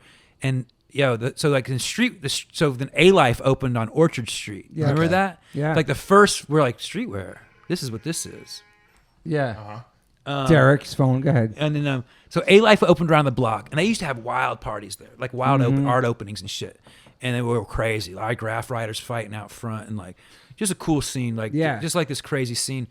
And they were the creative directors of a magazine called Mass Appeal. Yes. Rob Just from Alife was the creative director. I think. Saucy Jenkins part of that back then? Sasha. I don't know. Okay. I don't know. He is now, but yeah, I remember, yeah. Oh, maybe. No, maybe that was pre him. Okay. Anyway, I remember I was told, because that magazine I thought was cool. Like back then, you know. And I remember someone was like, yo, those dudes in Alife are the creative directors of that magazine. And I was like, yo, so I went in there and I was like, yo, can I speak to Rob? And like they had that like office up that looked over the store. So he came to me, he's like, yo, what up, you know? And I was like, yo, can I talk to you about a photo shoot? And he's like, yeah, come up. So I went up there and I remember I was like, yo, I want to shoot the Iraq dudes. I chill with those guys and I want to shoot a story for Mass Appeal. And he was like, and he's like he's a graph writer, you know, and he was like, you know, he talks like, he's a New Yorker. He's like, all right, guy. You know, he's like, he calls me guy. He's like, you got any photos to show me? And I was like, man, not really. I got some, like a couple little box of prints, you know, and he was like, and he kind of like sunned me. He kind of was like, yo, come back when you got something to show me. Yeah. And then when I was walking out, he goes, but if you ever shoot it, come show me it. Okay. And I said, and it put in the way he kind of like, he didn't diss me because like, he actually, Rob's the first dude to put me on, and people don't even probably know that, but he kind of put the fire in me a little bit when I walked out. He kind of dissed me a little, like, yo guy, like scally doodle out of here, and you know, bring some photos next time. And he said, if you ever shoot it, show me. So I said, you know what, fuck this. So my buddy Jay Hanna was working at Drive-In Studios, you know, and like he worked a night shift, and I was like, let's do this. And he's like, cool. What time? I was like, when can we get in? He's like 1 a.m. So I got the Iraq dudes, went to... They were down to shoot that late? Yeah. Bro, those dudes were... that's when they woke up. Okay. That's when they woke up. And, you know, and we met there that night and did a lot of drugs. Right. Took these photos. And I took the photo... I forgot this dude hurt his hip. And I took the photos. I took a 6-hour print class, learning how to print color. Oh, so I went to a dark room in Midtown, took a printing class so I could print the photos. Nice. Yourself. Yes. That's great. So I took the photos, took a print class, I printed the photos, probably like shit. Actually, I still have them. Oh, you got to have And I have a box, and I took them back to Alife. Okay. And I said, yo, can I talk to Rob? And they're like, and he's like, I was like, yo. This kid's back I was like, again? yo, you remember me? And he's like, come up. How long was that in between, like, coming to see him, remember? Probably like a month. Okay. Maybe a few weeks. I don't remember. So I had to take the photo class. So probably it was a month or two. Damn. And I went in there with the prints, and I remember I brought him upstairs, and like he had his keys. Dude, there was a few people there. Arno, what her name was. There was a couple people. Tony. Anyway, and he opened the box, and he's looking at the prints, and he's like, "Yo," and he goes over to his boy, "Yo, look at this." And I'm sitting there like, "What? Is that a good yo?" Oh, Or is shit. that a bad yo? He's like, "Look at this," and he's like, "Yo, guy," he's like, "These are fucking sick." Damn. Went on the cover. What? Holy shit, bro. It's amazing. Just literally solicited, walked in, did a shoot, told no, went and did it, and it went on the cover. And it was that photo of Earsnot's teeth and tongue. It's really close up. It's like gold teeth with tongue. And Holy shit, man. That's amazing. do y'all know who Earsnot is? Probably. I heard the name before. Earsnot, the Iraq crew was like Dash, Earsnot. Okay. They were wild. They were like, Earsnot's gay. And he's like a black kid that's gay in New York. And he was like, you know, graffiti's not gay friendly. No. You know, it's machismo bullshit, yeah. And Earsnot was that dude that would beat your ass and tell you just got beat up. Right. That gay dude. Wow. Like, and he was like, so he was not really loved in like the, you know, they were downtown kids. People thought they were like, you know, because they were like, I mean, they weren't from downtown, but they were like hips, you know, people, the graph dudes look at them kind of, as from my point of view, I could be corrected on this by somebody, but like, it was a thing, and Dash, and it was always a thing, and yeah, man, like, we did the thing, and yeah, it went on the cover, and then right at that time, right when that was going down, 9/11. Oh, shit. So I was down on Delancey Street. We didn't have power. We didn't have TV. We didn't have shit. I had to show ID to get home at night. I was basically in Max Fish nightly, just hammered, depressed. Wow. And then a producer that I'd met from working for David called me and was like, yo, you trying to get out of New York? And I was like, I mean, it's definitely dark here. And she's like, I have a drive out So drive out's like a car from production. It needs to go to the other. It got stuck and it needs to go to LA. She's like, I have what's the big excursion? She's like, I have an excursion. Needs to come back to LA. Jeez. And me and my buddy Jake, who was from LA, that was working out there, we drove that bitch to LA, and I literally I moved to LA like kind of like didn't know I was moving, but like my friend was a prop stylist out here, and he let me crash with him and gave me work, and I was like, there ain't nothing going on in New York right now, especially where like downtown was fucked. So I moved out here. So that's 2001 or 2001. Mm-hmm. I was out here. I had this lowrider truck that I bought from like some dude. Like, and all you had was that mass appeal cover at that point. That's it. Wow. So like that. So then like, but when I got to LA, that mass appeal cover created a buzz, but 9/11 just happened. I didn't know what the fuck was going on. I was out in LA. I decided I was going to move to LA, right? Okay. And I remember I was hanging out with like a couple of those jackass dudes. I was hanging out with like Chris Pontius dude a lot. Wow. And we were going to get a crib together at one point. And then the phone started ringing. Like people, like I remember like, so first I was in LA and Stussy calls me. Damn. And I ended up in like a meeting out at Stussy out here. And I was green. I just had that one thing out. And I had a meeting at Stussy. It didn't work out. But it showed they called me just off that story. So I knew it was creating something waves, you know? Right. And then I got a call like from Nylon and just some random fashion magazine started calling me, and I'd never shot like, I had done one thing. So it drugged me back. At 6 months of LA. I was like, I gotta go back to New York and try this photo shit. Because at that point, you couldn't do the photo shit just here like that. Okay. Now it's everyone out here, right? Yeah. Right. There's the agencies, it's different now. Yeah. So it drugged the photo shit. Started feeling like, I maybe could do this, and it drove me back to New York. So left the car running basically in the driveway in LA, got back and went back, right? Damn. And then started doing the thing and continued just doing the New York debauchery tour. That's insane. Still partying, taking photos, everything, right? The whole thing. Because when Toby told me, it's like, Kenneth, he's living out here. I was like, what are you talking about? I was like, he's not dead? He's not dead? Yeah, I was like, I was like, wait, what? I was like, he does photography? And I sent you a thing. Yeah, and I was like, wait a minit, this can't be the same Kenneth. And I was like, that's incredible. Yeah, I mean, it just, man, it was, it's like the fork, like you sit with life. Right. Like, like you probably tell the same story how you end up in Sepultura, right? Mm-hmm. It's like, if I didn't say to those dudes, what do you dudes do? Like, I want to work with you dudes. Wow. It wouldn't have put me in that position to be like, oh, this is where photos come from. And like make my adjustments to like, let's try this. I'd be a road dog. I'd be touring. I'd be like, I would have just been that. Yeah. I would have been, because that's what I was happy doing. I loved it. I loved music. Yeah. I loved traveling. It was cool. And I tour managed the Unsane. I tell people sometimes the tour managed the Unsane, they're like, what? You tour managed the Unsane? Yeah. Like King Buzzo from the Melvins lives in my neighborhood. I keep seeing him, but I haven't spoke. I see him in his car all the time, and he's always looks pissed as fuck. But I always see him with the light, and I'm always like, oh shit, that's Buzz. He's a legend, yeah. And Dave is their tour manager. Oh my God. And like, shit. And like, someone just told me that, so I'm dying to like finally catch Buzzo at the light or something and be like, yo, like. Because we played, I think, with a version. I don't know if we played with the Melvins. I remember we played a show with like the drum. I don't know. It was one of those versions of the band. But like, yeah, it's just crazy. But it's just funny how it happens. Like where you're like, you're doing your thing, and then it takes one small thing to like, but and it's your career. It's fucking crazy. And I didn't. I just told you half the story. Like, Right. I just moved to New York. I said, fuck, I'm going to move to New York and see what happens. And I didn't OD, which is good. I didn't, because I did, drugs were definitely, I didn't get into dope. Like, I was smarter than that. I was always like, well, I'm not going to go down that road because I've seen what that does to my friends.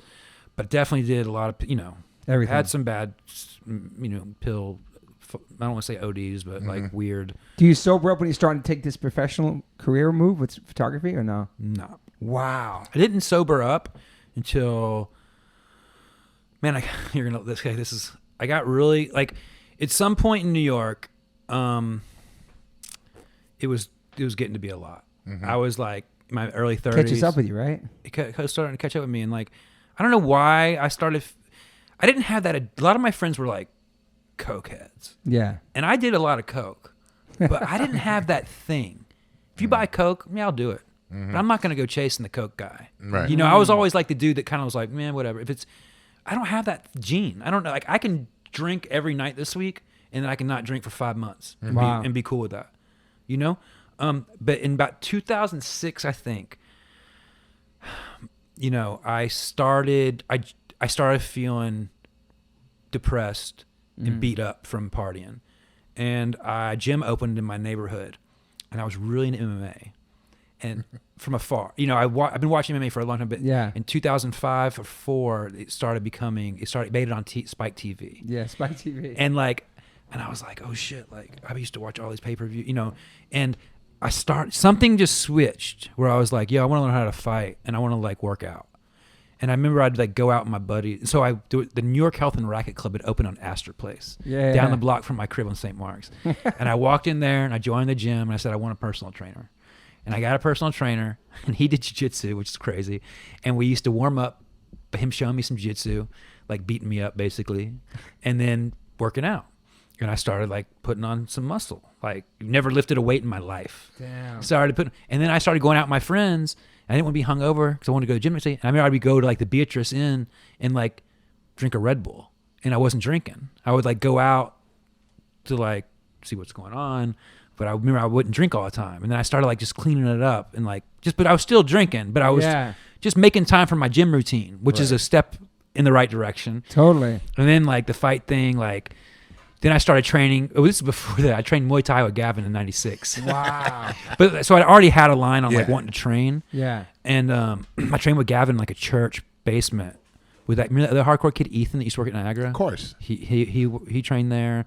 Ethan Minsky. I've heard his name. Yeah. Bunch. He did zines and shit. He did our home video, our VHS doc. Yeah. It's crazy how I remember these names. Yeah. And so anyway, like then I started doing. Then I joined the Krav Maga gym. Like, what is that? Krav Maga is like Israeli street fighting. It's like self-defense. Damn. So then I got really into like training martial arts, right? And I didn't want to get fucked up as much.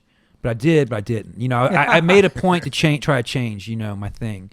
And man, like I just started working out more and more. And then in like 07 or 08, I went out to the Beatrice one night and got home at like 2 p.m. the next day. Damn. From doing coke all night, being at some bullshit after party.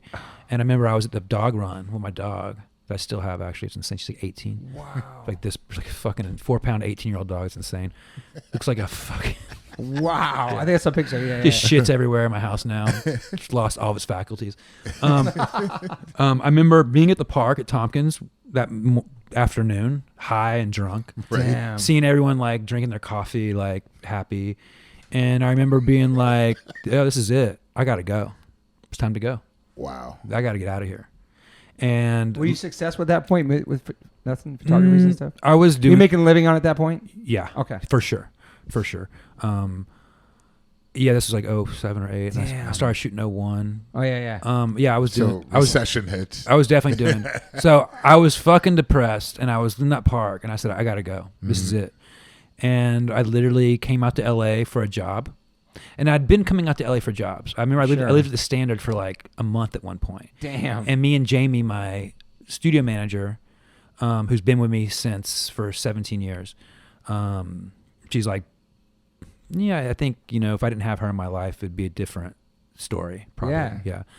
Help, you know, definitely was a voice in my head about like not partying so much and like whatever. Getting shit together.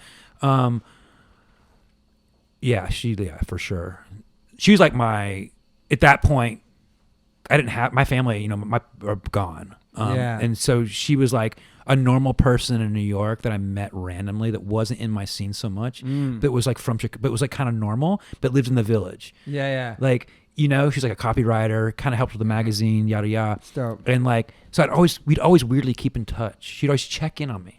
She called me a dumpster star because she actually saw me. I looked like I crawled out of a dumpster, and like she'd always check in on me. And like she was like the person I'd go eat lunch with like twice a month. That like I was not like me. Was like I could talk to like a normal person. Yeah, totally. Yeah.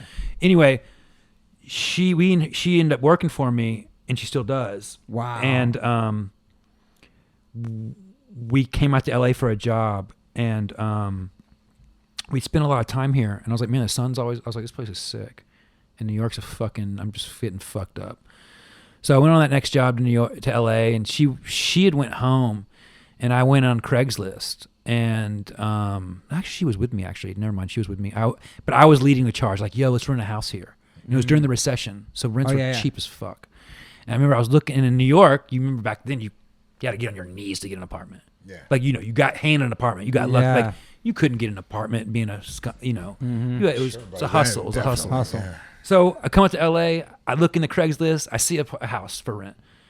I call the woman up, I'm like, yeah, I want to rent this house. And she's like, you want to look at it? I was like, yeah, so go look at it. And she's like, you want it? I was like, what do you mean do I want it? She's like, do you want it? And I was like, oh, it's like that? And she's like, yeah. I was like, I don't have credit, but I'll give you a year's worth of pre-signed checks. And she's like, I think she ran Jamie's credit. I gave her a bunch of checks, and she gave me the keys. So I just was handed a pair of keys, didn't even know if I was going to rent.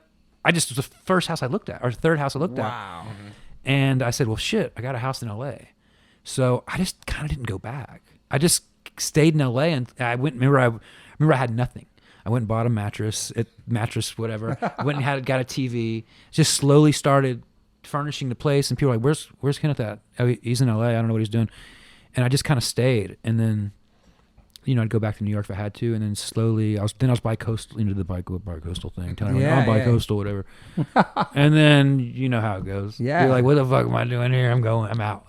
And so I ended up just like giving the apartments up, which is just really hard to do. That's hard. It's your last connection to New York. There's an apartment that is rent stabilized that I scratched, and you got lucky. Someone gave me their crib. That my buddy Mark gave me his crib when he bought a crib in Avenue C, and I kept it for a long time in LA because you can't. It's so hard to let go of it. It is. I have friends that did that for a long time. Rusty did that for like 2 years. Yeah, and then because then the reality is like, yo, I got nothing there. I got nothing, and then I go back there, and I was just there last week, and I stay at hotels, which is fine. Is it weird staying at hotels when it's so weird? I always stay at hotels in my neighborhoods. I always stay at in the Bowery area or in the Lower East Side area. That's cool. And hotel is. I remember staying. So many hotels now down there. Bro, they bulldozed everything. It's all hotels, And I was just there, and the energy in New York right now is fucking awesome. It's nice. It feels like 15, 20 years ago. Wow. Everyone, it feels like, because the cops have all kind of stood down in a weird way. Everyone moved. A lot of people left the city. I heard it's kind of empty, right? It's kind of empty. Mm-hmm. The graffiti is all over the place. Mm-hmm. Like, people are smoking weed in the street, drinking beers. It feels like the 90s. Wow. Like the early 90s. Right. And it's just cool. The vibe's cool. It's like locally, it feels good. I was like, damn, like this feels, I almost didn't want to get an apartment there. And then I thought to myself, bro, what are you going to do in New York? Apartments are probably cheap, don't they? They're cheap. They're fucking cheap. Everyone's moving up because their apartment is more expensive in Brooklyn. Damn. You can get a nice crib in the East Village right now for pretty cheap. But then the fact of the matter is, after I go to the dog run, do my walks around, buy a smoothie, buy a coffee, buy a bit drink, it's like you're just buying drinks all day, right? You are. You're just walking around buying drinks. In New York City, it's like, what are you doing? I'm just pissing all day because I'm drinking fucking shit. So true, man. If I go to you go juice press. Oh, let me get a smoothie. Oh, no. Let me get a matcha. Oh, let's get a beer now. It's just like you're just buying drinks all day. Right. So, and then I don't know what I would do in New York. Right. I like it here. Do you work a lot there still? I hadn't been in New York in over a year until I've been there 3 times recently. Like it's starting to happen again, which I love because I love being able to go to New York for 3 or 4 days. It's nice. Seeing my friends, going to the spots. But I don't think I can live there, man, because like the spots are gone too. They're gone. And then you're seeing cats you saw 20 years ago on the street that look like they're fossils, and you're like, do I look like that? Yeah, it's so true. You're seeing the same dude with the cane, and you're like, holy fuck. Yeah. You're not dead yet. And it's so weird, and then everything's gone. And it's like, and it's just a lot of memories and like weird shit. I don't know. But it's nice to visit, yeah. I love it. I love visiting it, but I don't know. It's New York. If I didn't, none of us moved to New York. Mm-hmm. Yeah. Yeah, my whole band everything started there for me. Everything, man. And I picked New York. I remember me too. I remember I was like, all right, I'm going to move. Where am I going? And I did a couple road trips. Like, it's going to be SF, New York. I remember the list was New York, SF, Chicago. What the fuck was I be doing in SF or Chicago? Nothing. Winter ass. Yeah. Winter in Chicago. SF, I'd be like I don't know, who knows. And I picked, I went to New York because my friends are going there, and that's the story I told you before. And picked the tough city to go to, the most expensive city to go to, and did the couch tours, did the living in studio apartment tours, did the fuck man. I slept in Tompkins Square Park a few times. Damn. I remember when I was couch surfing, getting locked out. I remember jumping that fence right off, coming out the bar, going over the fence, sleeping on that park bench. Do you know, like Tompkins in '94, crazy back then, crazy shit. It was almost a shanty. It was just after they did the Shantytown, got people out of there. Yeah. Damn, how long has this been your career though? Just doing photos, like a living? How do you make a living from it? I shot my first that story where I walked into that. That's from then on. Yeah, that was. You never worked a regular job after that. Yes, between 01 and 06, probably was doing a little bit of both at some points, like doing some assisting work. Yes, for sure. But 06 on, kind of. I'd say 05 on. And did you meet the Supreme Cats in New York when it was just the store, right? Yeah, so the store was on Lafayette Street. I mean, in '94, you had skate you shop. had X-Girl, Kim Gordon, Beastie Boys. Yeah. So you were like X-Large is this. When I was in Austin, you're like X-Large. Where's the X-Large store? Avenue A. You got to go to X-Large.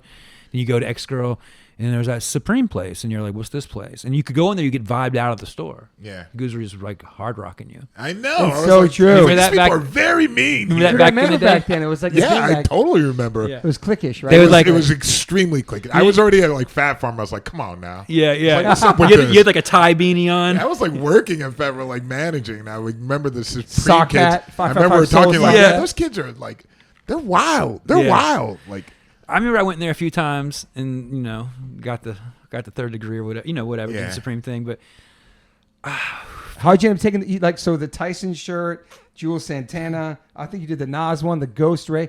You did some like I did legendary fucking photos for them. Yeah, I did. Fucking weirdly enough, those photos are probably what I'm known. Like, wow, those are the photos. The Tyson one. Art directors are like, yo, you took those Supreme photos, and I'm like, yeah. The Ghost that Raekwon wants like so much money to buy that shirt online. They're like a G. Damn, dude. So I don't really remember how the Supreme thing came up.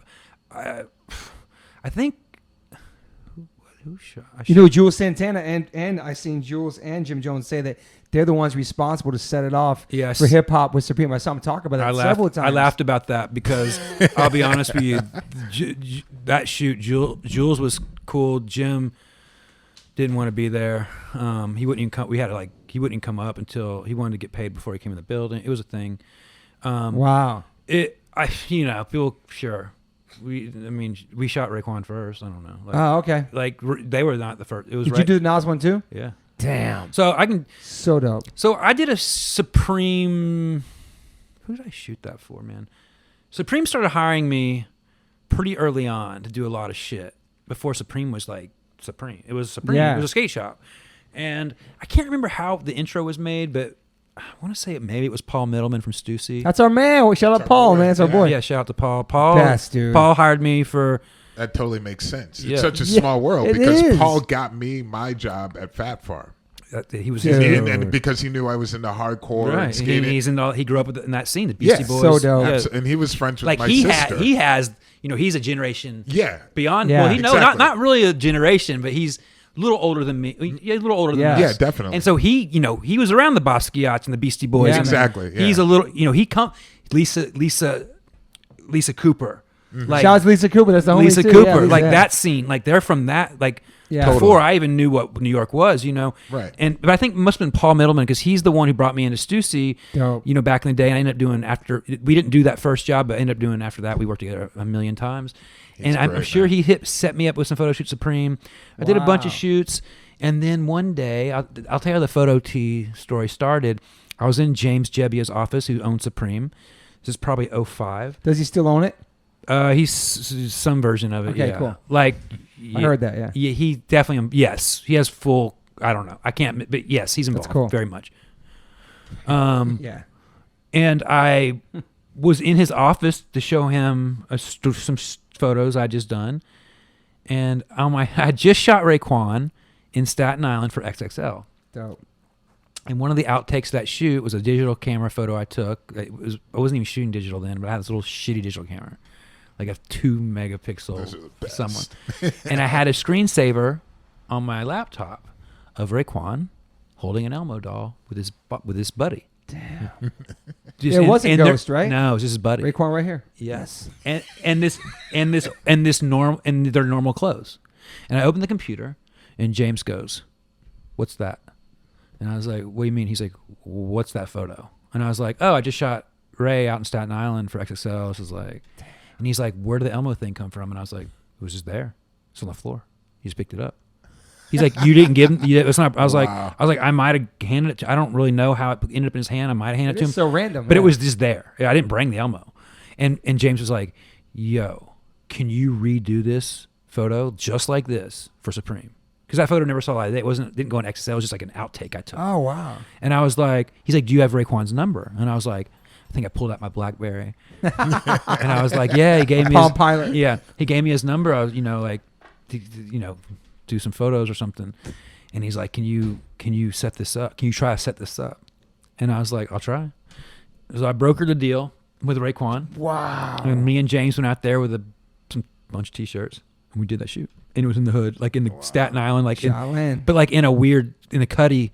It was it was like his studio / office space, but it was like, I got checked coming up the block. Like the lookouts checked me. Damn. Like it was like that, like snow on the ground, like New York shit New York grimy that I shit. can't make up. Right. The deli guy I have a photo I'll send you. The deli guy where Raekwon with a machete, like Raekwon walking there, like taking stuff off the shelf, like eating it, throwing on the grabbers on like it was wild. Damn. And like I got checked by the dealers when I rolled up. They're like, "What are you doing here?" And I was like, "To see Ray." "All right." That kind of stuff. That's hard. That kind of stuff. And so we did that shoot, and then and then did that kind of put him in a different world with the Raekwon shit coming from skateboarding to hip hop? I don't know, man. Like I can't speak on what for them, but it definitely started the photo series, kind of tease series for sure. And then after that, we did Dipset, and then I did Tara Patrick. I don't know which one was first. And then we did Mike Tyson. Was that amazing? Oh my God! Were you nervous to do that one? Another story. Were you nervous doing that? I got crazed. Was that in New York? Nah, it was in Vegas in a weird situation. So they flew you up there to do that? Yeah, man. And Mike Tyson wasn't in a good place. Okay. Oh, I remember that timing. Yeah. No, he wasn't in a good place. Wow. I remember because I seen his docs. I watched all this stuff. It was wild. Okay. He let me have it for sure. Wow. My assistants were hiding. Were there tigers in there and shit? No, I wish. But there was a crackhead in there. Damn. Wow. But not him. Have you seen Tyson since his sobriety or anything like that? Was that just the one moment you had? That was it. I mean, wow. I hope to shoot him again. Yeah. But he subscribes. He's a big listener to this, so hopefully he's listening. He was. That's dope. It was wild. That shoot, the Tyson, they were all wild. Like you had to be nervous because that's Mike Tyson, regardless. I was a fan, right? Yeah. And I was also, he wasn't well. Yeah. And also Nas too. That must have been fun doing Nas. Nas, man, he's hard as hell to shoot, but it's Nas. You know what I mean? Had you done it before? Yeah, I'd shot him. No, that was the first time. And the weird thing about the Nas thing. But you worked in the Bravehearts video back then. Yeah, I didn't. I was a PA. I said, "What's?" I was like, "Oh shit." Yeah. But I've shot Nas like 3 times since. Oh, that's cool, man. Nas is cool. He's hard. Back then, like none of these rappers were shooting knew what Supreme was. Like. Yeah, none of these rappers knew what Supreme was. They were just doing a money grab. Right. Skateboard shop. Right. Now, it's fucking different. But huge. And it's super sick that we shot these like dudes under the guise of like, it wasn't like hyped then. It was hyped, but only for people who liked Supreme. Yeah. You know what I mean? And I shot Nas, like he was the last one I took photos of in probably 2008. Wow. And the weird thing about that one was, I don't think James liked the photos, and nothing ever came of it. And then, 10 years later, it came out. Yeah. It comes out. I saw he did GQ cover with Dr. Dre and Jimmy Iovine. That's sick.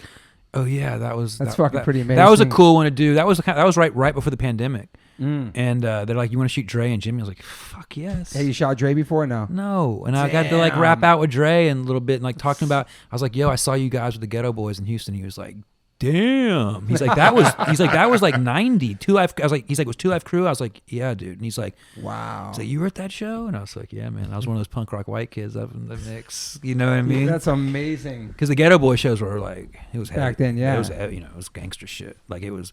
I remember, dude, man. When I was a skater, punk rock kid, going to hip hop shows, I saw some shows, but geographically in Houston, like you had the gangster rap shit. Like I went and saw Yo-Yo and Ice Cube and all that shit. Sick tour. Gunfight outside. I had to crawl, behind a car. Crazy. I saw Cypress Hill first promo tour. Kill a Man. He was just hit the radio. Damn. They're playing like the 4-song promo tours in like in the clubs. Went to that shootout out front. Like had a duck behind the, Yeah, a lot of shootouts. Like there were about 6 white kids at that show though, because Cypress Hill had something different. Right. Cypress Hill had the punk undertones. They really did. The skull back then, and then all I wanted was a Pepsi shit. So like yeah. the white kids, there was a few more white kids at that Cypress show, and you know what I mean, like. And I remember like seeing like being like in the bathroom and like I think Sin Dog was in there and I was like trying to like, hey, is the Pepsi thing a suicidal tendencies reference? Like, you know what I mean? Like that's fucking amazing. But I went to a lot of rap shows in Houston. Like I saw Main Source. I think there were like 10 people there because like no one in Texas listened to Main Source. Damn. So looking at the front door, but I was all on that shit. I was on that native tongue shit. Funny game of baseball. Yeah. And like I went and I saw some shit. I saw a bunch of weird shows. Third Base. I saw Richie Rich. Wow. I saw Pete Nice. Some crazy shows. Are there some hip hop artists that you still would love to shoot and never got to, like a bucket list from back in the day? Yeah, like whatever. You shot Jay-Z before? Nope. Is there anybody on your list you love to shoot you haven't yet? The RZA. Yeah, the RZA. Wow, okay. He's mysterious too. Yeah. The RZA. Who else? There's probably. You did Method Man already? No. Wow. From the Woo, I shot the Jizza. He rolled up to my crib on St. Mark's in like a Toyota Tercel. Wow. And like we shot him in Tompkins. I shot the Jizza and I shot who? Damn. Wait, who else did I had to shoot another Wu-Tang guy. I know I did. Damn. Oh, Ray. Well, of course, Ray. Yeah. That might be it. No ODB or nothing. Yeah. Nah, man. I think there's one other cat I shot. Inspector Deck. No, it must have been just those. But Jizza rolled up. This is early. This is and he met me on St. Mark's. I shot him at inside a magazine store there on St. Mark's, and then we went to Tompkins. He had like a do-rag. It was like grimy shit, like do-rag, getting out of like his cousin's beater. Wow. Nope, there wasn't a publicist. You know what I mean? It was like Wu-Tang shit. Damn. Like, I guess we got to roll in from the island and go see this kid on St. Mark. Like rolling up in some shitty car, just like, what's up? Let's do this. Right. Wow. Like one of the best MCs in the world. Did you find it was difficult to shoot a lot of famous people because a lot of famous people and artists don't want to be there a lot of times? Yeah. I know deal with that every day. Yeah. Still. I dealt with that a few days ago. I don't know if people really know, like public know how difficult it is to book artists to do anything. And then especially like photos. And it's always going to get fucked up. Hate it. Yeah, of course. Yeah. It's... Of course. And then like you get there and then like they're going to assume you're a herb and they might figure out you're okay if they're down. Yeah. And then like there's a publicist fucking everything up. Even if the talent's cool, the publicist is going to make it difficult. And then yada. I mean, out of all that, there's got to be a few gems of like people are just super professional. Easy to work with. I need to know, like I need to have this photo, like they're very serious. Like let's get some more photos, bro. Yeah, like who was the funnest experience where you're like, yo, this person went to easy to work with. Was so many. Really? But so many not. But like right. Man, like I've had crazy shoots where I'm like, yo, that dude's bad as fuck. Riff Raff, he did some shit. Riff Raff. I did do a bunch of things with Riff Raff. Like he seems fun. Yo, I met Riff Raff before he like exploded. Harmony Korine introduced me to Riff Raff. Wow. This is like pre Spring Breakers, before they sued each other or whatever happened with like they're saying that James Franco stole the Riff Raff's look. I would think so. I thought it was directly from that. Harmony swears to me that it wasn't, but it's got to be. He did some videos with Riff Raff, or like Gucci or Louis. I did the fucking. I thought it was Gucci. No, it was what's that song called? That video was such a mess. You did a lot of videos like Smoke Perp, Trippie Redd, Lil Yachty, A$AP Rocky, I've done Young Thug, Billy. I didn't do Billy video. Okay. I did like some video work for, Yeah, not yeah. a music video, but I shot like some video for her for some Yeah. things. The Little Peep too. That's interesting. Peep came to the crib Rest in peace. like 3 months before he died. Wow. It was really hard to get him over. We were dealing with his his people, and they kept being like, "Yo, we need a stylist. We need this." And I was like, "Yo, it's not like that. Like, just tell him to come. He has good style. Just tell him to come through. It's not a thing." Mm-hmm. Finally, we convinced him to come through without like the pageantry they were looking for. Little Peep was Little Peep, but wasn't massive. Yeah. I think he got bigger after he died, kind of. Yeah. But he was like big amongst a scene. It's a heavy doc. And yeah, it's a heavy dog. It's sad. Yes. And he came to the crib, and you guys don't know Dash, but Dash is one of those Iraq kids that died as Okay. well. And he reminded me so much of Dash, Damn. like the same gene, like that, Yeah. the ism gene, like the mannerisms, and like they're both heavy addicts. Okay. And Peep comes to the house, and like the first, I knew Peep was fucked up, but I didn't, know what.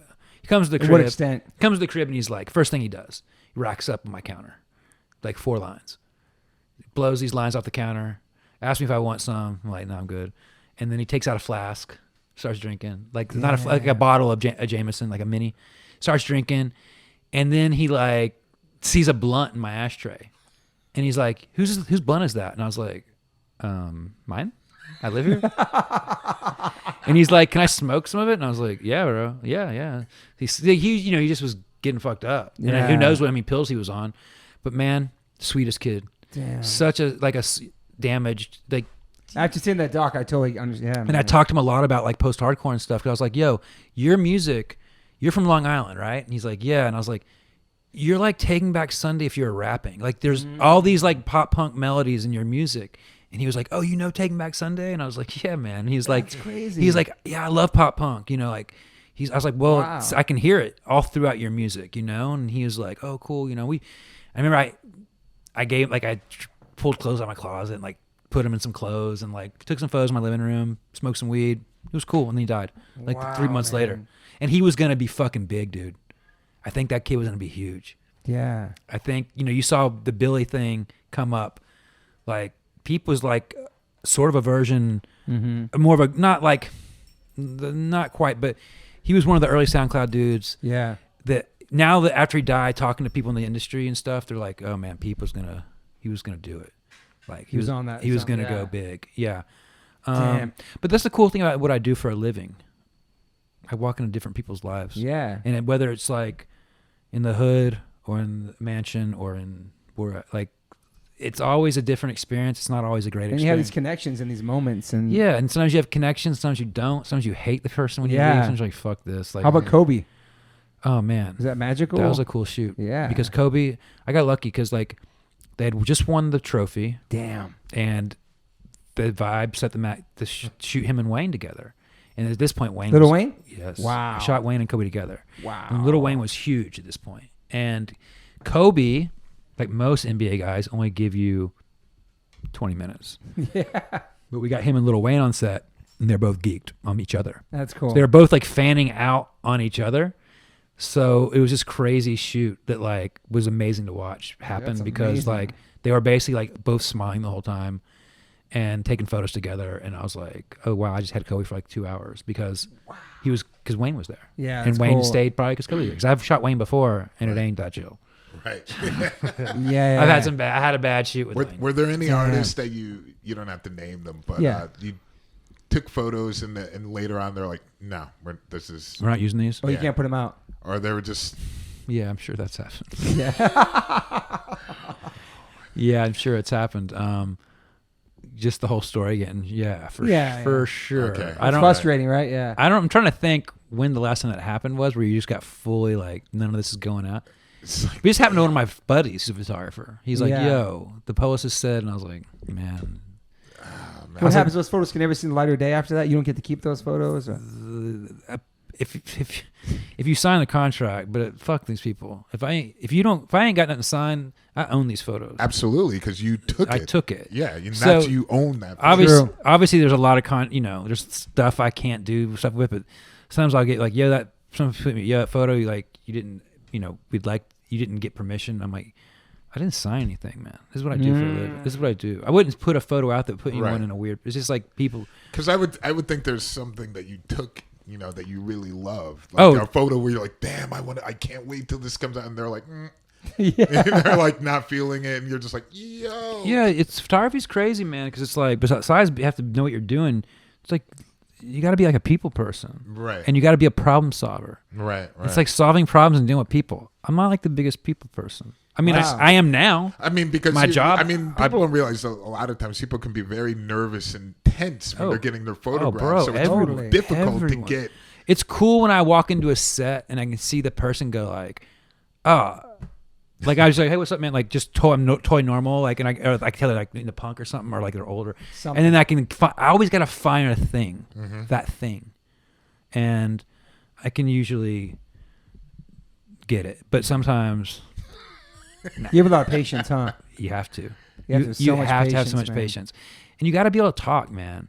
Because, there are, I remember those times back in the day where, like, I was feeling super insecure or, like, anxiety ridden or whatever. And you're just like, yeah, there's always people. Now you just got to run, you got to run that set. You got to just, like, I was just with Patrick Mahomes 2 days ago in Kansas with, like, 4,000 people on set. I ain't scared of no jobs these days. I went from, a big Zane job to home. I got Billy next week or Monday. But it's hard, man. It's not like people think you turn photographer and you're like, oh, it's work and it's all on me. Yeah. Do you take photographs outside of commercial photographs, like just regular for pleasure? Everyday life on your phone and shit, right? Oh, fuck, man. The phone, I love these iPhones. They're sick. They take such good photos. That change in the game was really... Yeah, I mean, well, what people don't understand is, back before iPhones and shit, I mean, who was carrying a camera around? Right. A few people. I remember chosen few. I remember those a few people. Me too. You knew who they were. Yeah. But now everyone's got the sick fucking camera in their pocket. Everybody's a photographer. Everyone can do it, which is bad and good. Yeah, I was going to say I that. love the fact it's accessible and digital photography made, but it's also like watered down a lot, and also the way that technology is moving.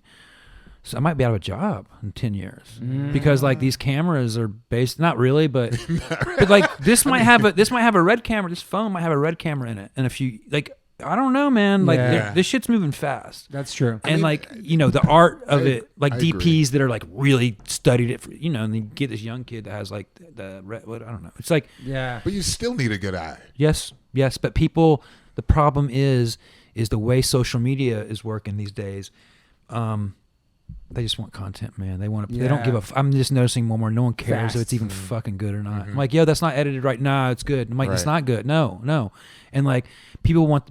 And I started directing a while ago before the social media thing because for two reasons. A, I wanted to be a director before I wanted to be a photographer, and B, I knew we were going to come to this. Yeah. And so a lot of the jobs I got hired for, I can do both, and I'm a one. I can one. What's the word I'm looking for? One trick pony? Two. When you can do two, you can do two in one. Yeah, I'm definitely a one trick pony. No, I'm sorry. Two pump chump, one trick pony. No. I don't know. I know what you're trying to say. It's You're more than just a photographer, though. Well, it's just triple threat. It's like, we can hire this dude because this photographer can take good photos, but he's doesn't really direct.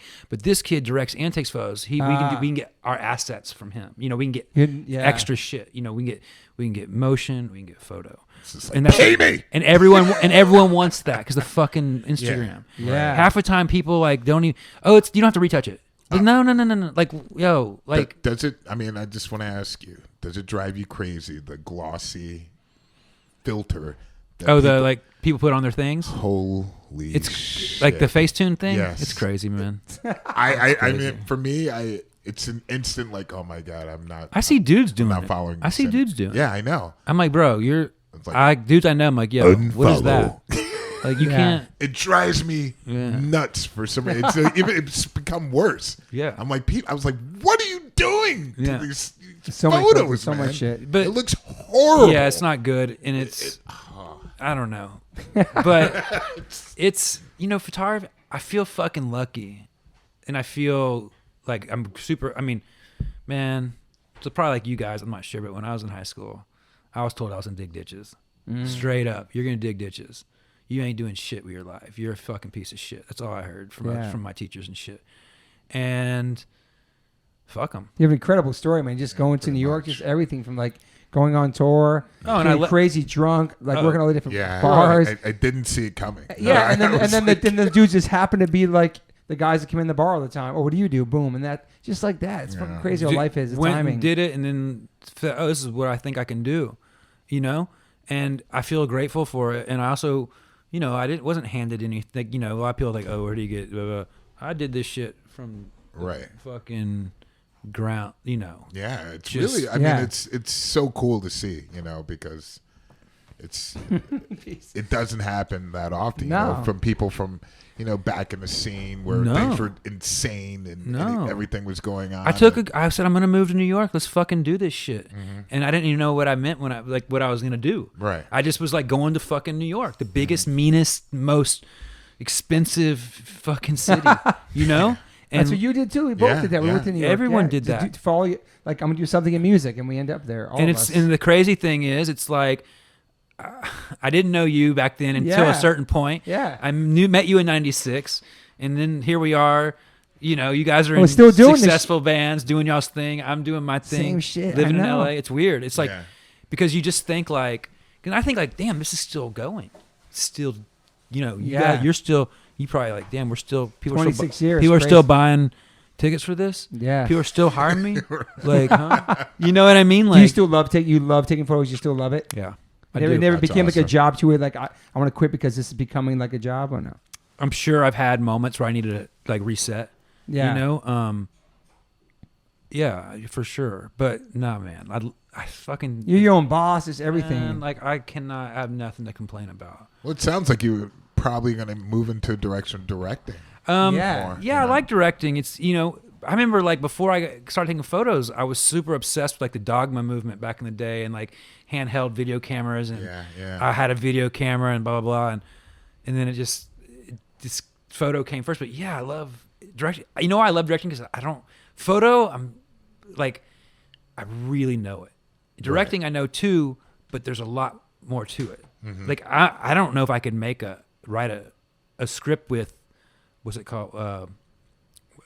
I'm dumb as fuck. When people are talking and shit, when you dialogue. Like I make music videos and like little videos, right? Like, and I don't even make a lot of music videos because I only want to make videos for songs I like. It's the problem.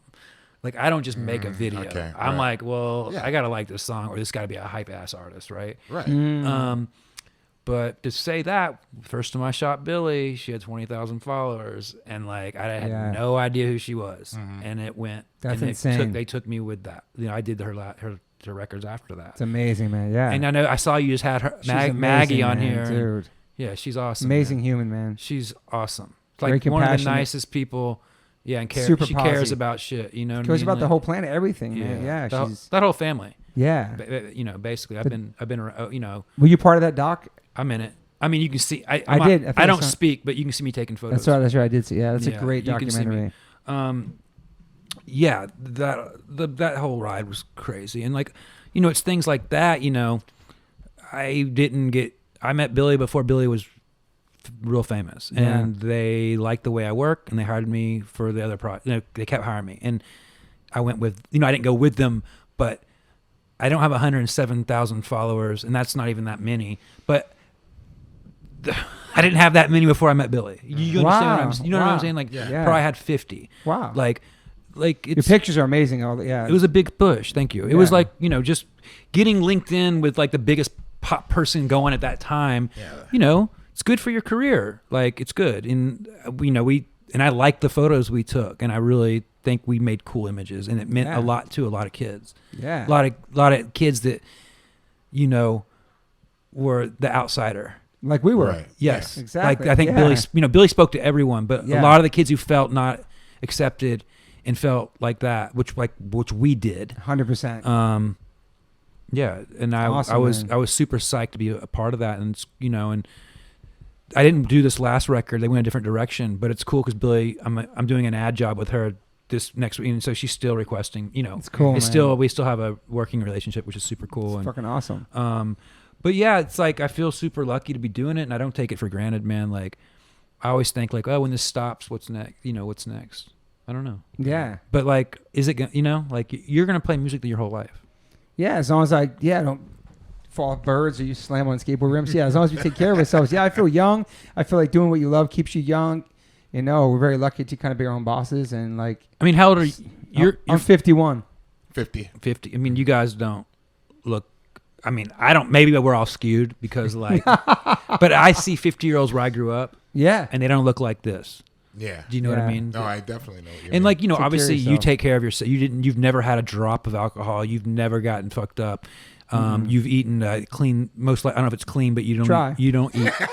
Yeah, I try. You eat a lot of sugar, right? But yeah, I try. But yeah, man. But and like I did a lot of damage to my body in New York, and but I live a pretty clean lifestyle. I don't eat sugar. I'm not vegan, but I'm having the fish things here and there. But I don't eat dairy. I don't eat meat. I've been off meat for a long time. I've been off dairy for about 2 years, and wow. And I still eat some fish here and there. And eggs is like I stopped eating it. And this is why I haven't stopped eating fish yet, because I don't want to go backwards. Because you haven't seen Seaspiracy yet? I see it line. It's in my queue. It's in my queue, and I'm always like, but I did quit eating calamari. Oh, wow. Because of the octopus documentary. Yeah. And I always heard they were smart, and then I saw that, and I was like, all right, fuck this. Yeah, they're super smart. That's such a great fucking movie, dude. It was like, fuck this, I can't do this. Yeah. And the texture is weird too, but the Seaspiracy might, take the reason I haven't done it is because I hate going backwards, and I went backwards on eggs twice. I've quit eating eggs a couple times, and then if I had a job in LA, I would still not be eating eggs. But when you're fucking in like Ohio, traveling at 7 a.m. on set, I got the spots for you if you know how. I'll let you know now. And there's it's changed. And the fucking the food is just I'm like, hey, you got any protein? You have any avocado toast, like wheat bread with flake bonito, like pepper flakes on top? They're like, what? You're like, so it's either I don't eat, or I had to start eating some eggs here. I hear you. And when I buy eggs here, I buy it from one place, this farm, local farm, blah blah blah. Mm-hmm. And but I do my best. Yeah, man. And that's all you can do, man. I think not eating meat I'll never eat meat or dairy again.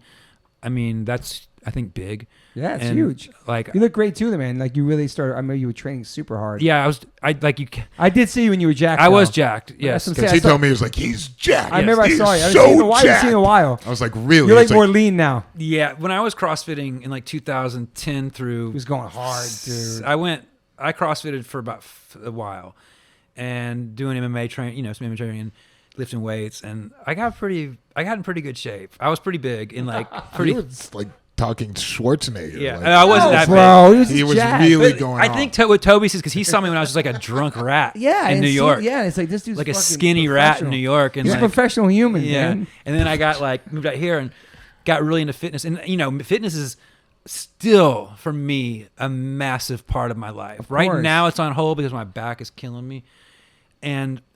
But man, people always ask me because I had therapy and all this shit, right? I've never gone to therapy. Me either. And if I told you my back, I didn't talk about my family shit because it's a whole other thing, but I should probably go to therapy. I should too. You been to therapy? Yes. Really? Like when you were younger? No. Older. Oh, okay. Respect. I'm not going to get too much in your business, but. No. I mean, the podcasts, I already have my 2 podcasts. Was it helpful though? Yeah. Okay, good. It was. I'm not trying to go deep on you. I love you. No, it's okay. We can go deeper. I definitely need it. Listen, working out really did a lot for me. Because writing music does a lot too. It's therapeutic too. Absolutely. Yeah. So when I was getting fucked up, and I decided it was time to make a change, and I was really make a change. Yeah, make a change. Yeah. Make a change. You did today's shout out. You could literally say a bunch of phrases, and it's like, stop it. Okay, when you were making a change for the better. I was making a change, and then I just got super into training, and I still, and up until last week I was doing 100 burpees a day. That was holy fuck. That was my thing, and that turned into my warm up. because I could do it in 10 minutes or 10 to Bro. depending on how fast I want to go.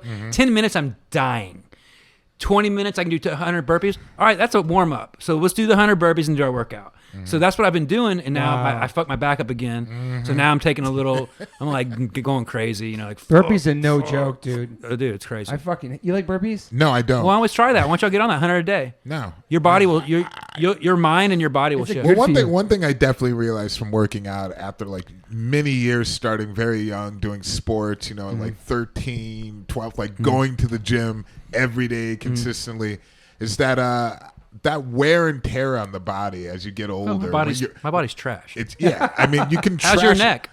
My neck it's relatively good considering that I've done a lot of headbanging. I was gonna say, yeah. But now with no hair, you have to headbang harder. Yeah, and that. But your head's less heavier. Yeah, it's less heavy. So, but I noticed that the less impact, but you can still do a lot of exercises. Definitely longevity. I look at a lot of like Asian cultures, and they're sick shape for sure. But it's the least amount of impact a lot of times, and they're doing these exercises that are actually useful into creating like a healthy life where you're not feeling bad. After you're doing I do Pilates, man.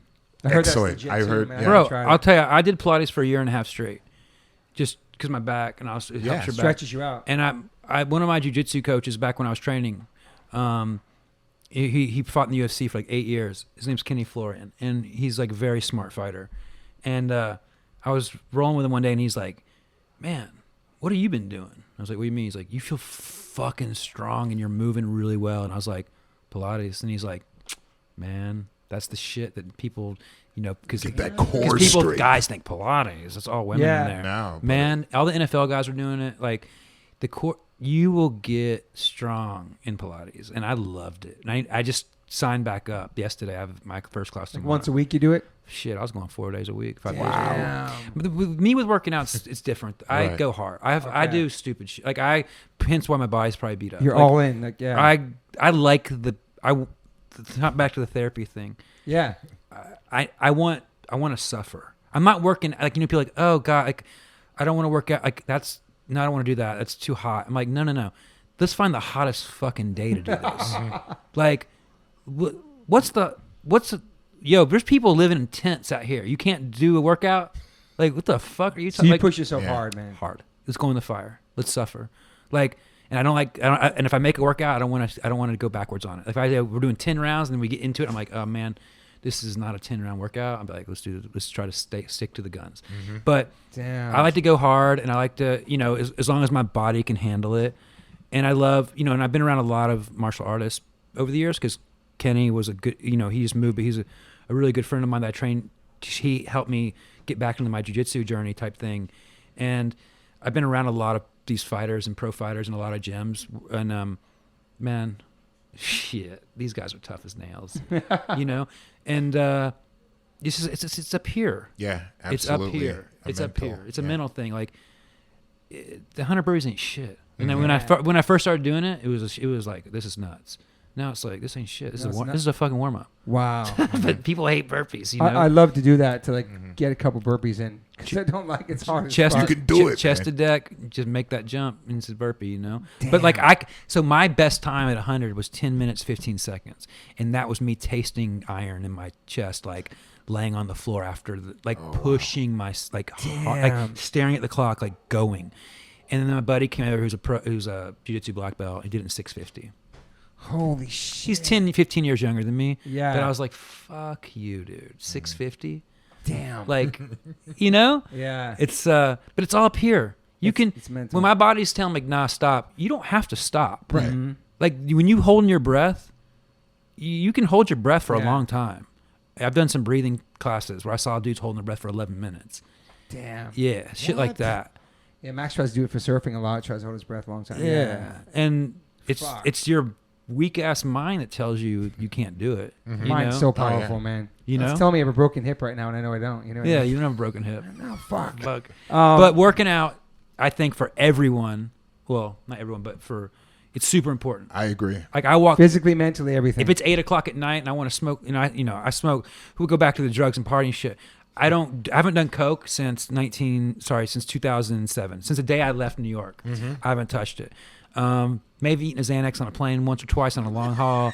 Other than that, I smoke a lot of weed at night for sleeping. Yeah. It helps me sleep. D-block. Yeah. It helps me sleep a lot. I hear you. Also gets real fucking weird at night sometimes where I smoke a lot. Like where I just like, I'm buying like an ounce but it's only at nighttime. It doesn't affect my life. I don't smoke in the daytime. Right. But but definitely like I like you sleep, I like right? to get stupid high and just to go to weird places. Like shit, heartbeat, like shivering. Like why do you do that? Weed does that to you? I thought It weed can. relaxes It's a weed you. OD. It's a weed OD. You can Doesn't kill get you. anxiety, and Yeah. you can have that happen thought weed- I if you thought smoke a lot. Because I thought it was totally opposite. You It's never supposed to see calm me you down. post No. that weird, funny clown emoji thing. It says with the guy putting the clown makeup on. You It do a says, lot of interesting posts. if- Where you slide different crazy photos. if Like I a smoke, snake's head or if I smoke this joint and put this music on, I can relax and chill out. And it's like the dude putting the clown makeup. Oh, yeah, I saw Because that. no, I'm gonna smoke this joint and get weird as fucking weird is, and not want to leave my house. So I guess there's different strains of different weeds Yes. that do different things Absolutely. to you. Absolutely, there's mellow strains that I Yes. should smoke, but every time I buy weed, I'm like, give me that 28%, whatever. You don't do that? No. He's correct. There's different strains, and whatever you're getting into smoking weed. Some people like to for pain. Yeah, I for eat it at relaxing, night for sleep. or eating, Yeah. or for creativity. Then you Yeah. want a strain that's giving you a little It'll more. create an indica. No, it's a sativa. A sativa Damn. that's going to bring you up to where you're not sleepy, but makes you a little more anxious. Yeah, I smoke I the don't heavy. want that. I smoke the No. heavy stuff that lays me out. Like I can't make it. indica. So you indica. sleep deep. Man, I was telling my friend last week. He's like, "What do you take to sleep? Like, what's your regimen?" And I was like, "Man, this is embarrassing. It's like weed, like smoking weed, eating like 20 milligrams of indica edible, and taking a Unisom on top of it. Is that heavy, Derek? That's a lot. Like I might as well get the Michael Jackson whatever he used to go to sleep. And do you sleep like straight 8 hours? Lately, I have been, but before that, like I've been sleeping like a champ. But I'm half dead, I think. I've had the best sleep in the past month that I've had in a long time. Oh my god, dude! But have you found that serious exercise, like a crazy workout, That should make you sleep helps? good too. And Bro. does that help or no? There's just like a constant buzzing in my head that doesn't, Right. when you have a song looped in your head and you wake up and it's still looped, my brain just won't shut I the hear fuck you. down. You ever meditate? Yeah, I got really into breathing. Meditating, I've always had a really hard time with, but breathing is a form of meditation.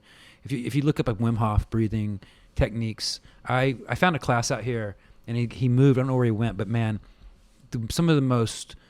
I did it like for probably 6 months at this place in Venice, like once a week. And the first time I did it, it really blew my fucking socks off. Like Yeah.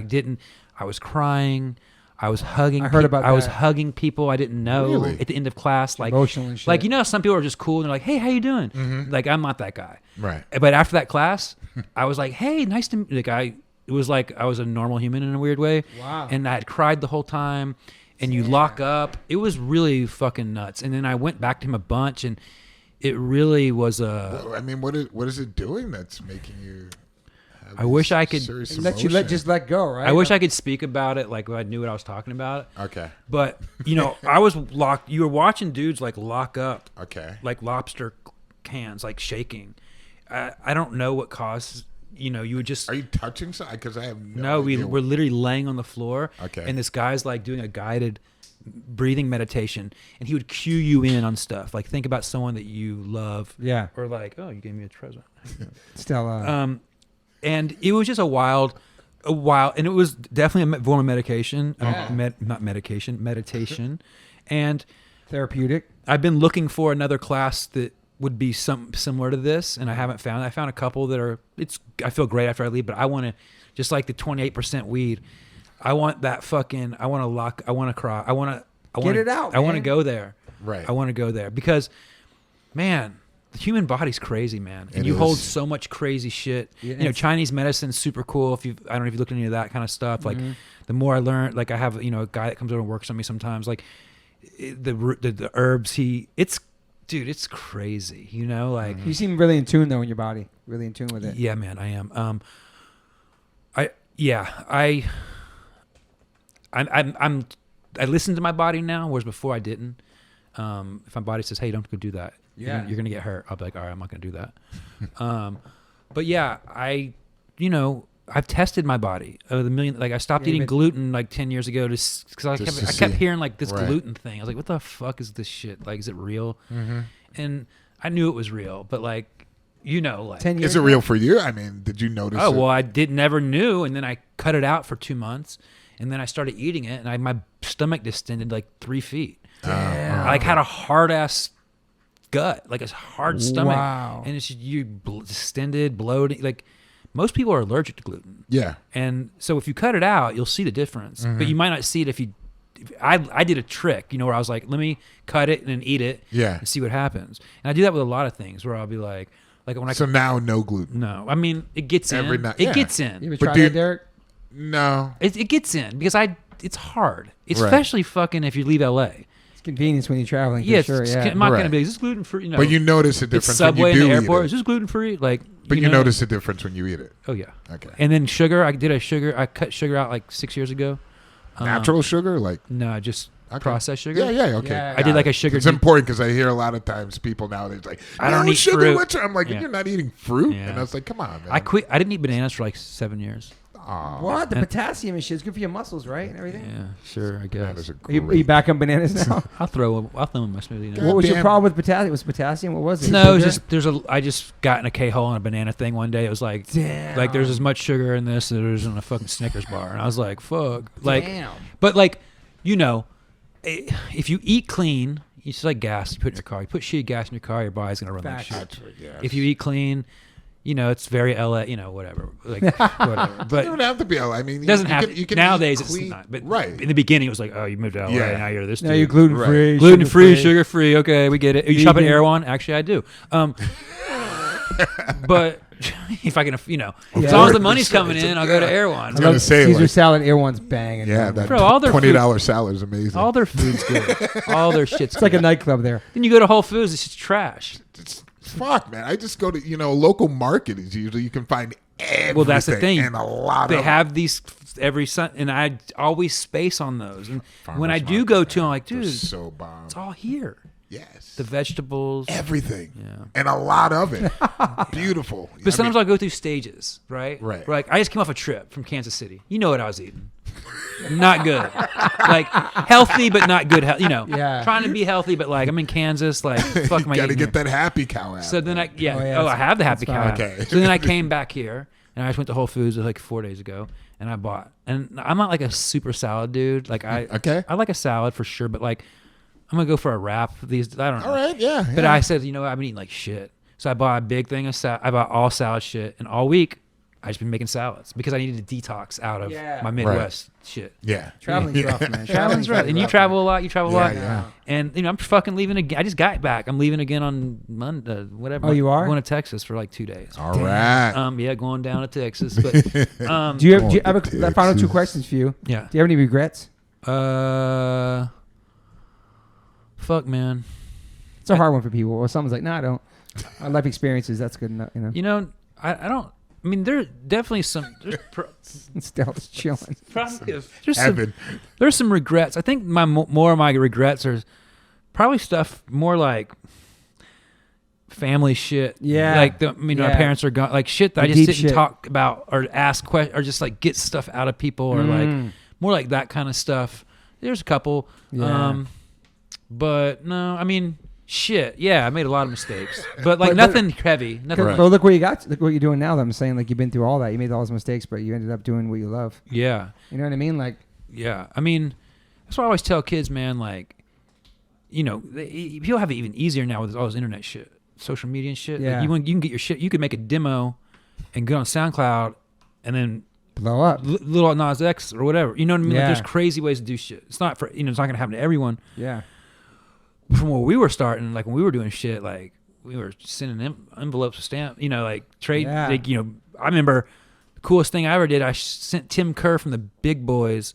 Big Boys. There was a Big Boys interview Texas in Thrasher. Too, right? They were from Texas, and Yeah. and in high school, I sent Tim Kerr a letter out of Thrasher, and he responded to me. Wow. And then I moved to Austin like 4 years later, and Tim Curry lived like 4 houses down from me. Damn. And I used to go by there and be like, "Hey man, Stalking and he would bring me in his house, show me his misfit, that's fucking his dope, misfit dude. shrine, his like, you know, you walk by. I remember one time I walked by and Ian was sweeping their van, Fugazi's van, What? out there sweeping the van. Damn. But it's cool shit like that, you know, that like I don't even know where the fuck I went on. No, we're talking about regrets and shit. No, Yeah, totally. yeah. Yeah. But telling kids like, yeah, just fuck, like if you don't try, you know, you'll never know. Like, do you ever think you were gonna be in a successful band? no. You were like a roadie, right? Yeah, it was a total. I was a road. My band was a joke. We I was a wasn't roadie, too. supposed to do anything. Right. We were just supposed to have a couple shows in the area, and then that was it. And then I started making stickers and promoting it before we had a record out, and just hustling, and wanted to do it. And then just And now you see H2O tattoos. it's crazy. Man. Chris yeah. Huvane has one. Yeah. A mutual friend. Yes. Yes. Didn't you do that tattoo? On Nah, him? nah, Oh, I thought didn't, you I actually didn't. did it. No, I drew 'Cause something he's- on. I drew. He's done a few tattoos. I don't know if yeah. you know that. Are you gonna ink me up? Sure. Start inking up guests. you consider yourself an optimist or pessimist? Fuck, pessimist. I think. I mean, my whole life I was a pessimist, but maybe now I'm an optimist. To be honest with you, but like There's also they call it realist too. My wife says she's in between. I think a realist is a big one. Mm-hmm. I like that word, realist. I'm a Yeah. real, because you know people be like, if it's meant to happen, it's meant to happen. I'm always like, like me getting hit by a car wasn't meant to happen. Like, I'm not sure about that. I'm a realist. I'm not really. I mean, I'm not religious. I kind of go by like what I think's right. Like I don't. Yeah. I'm not religious. I'm a realist for sure. I'd say I think pessimist would be how I grew up. But now probably not as much. You know, you change a lot. But you also believed in yourself this whole time, going through everything.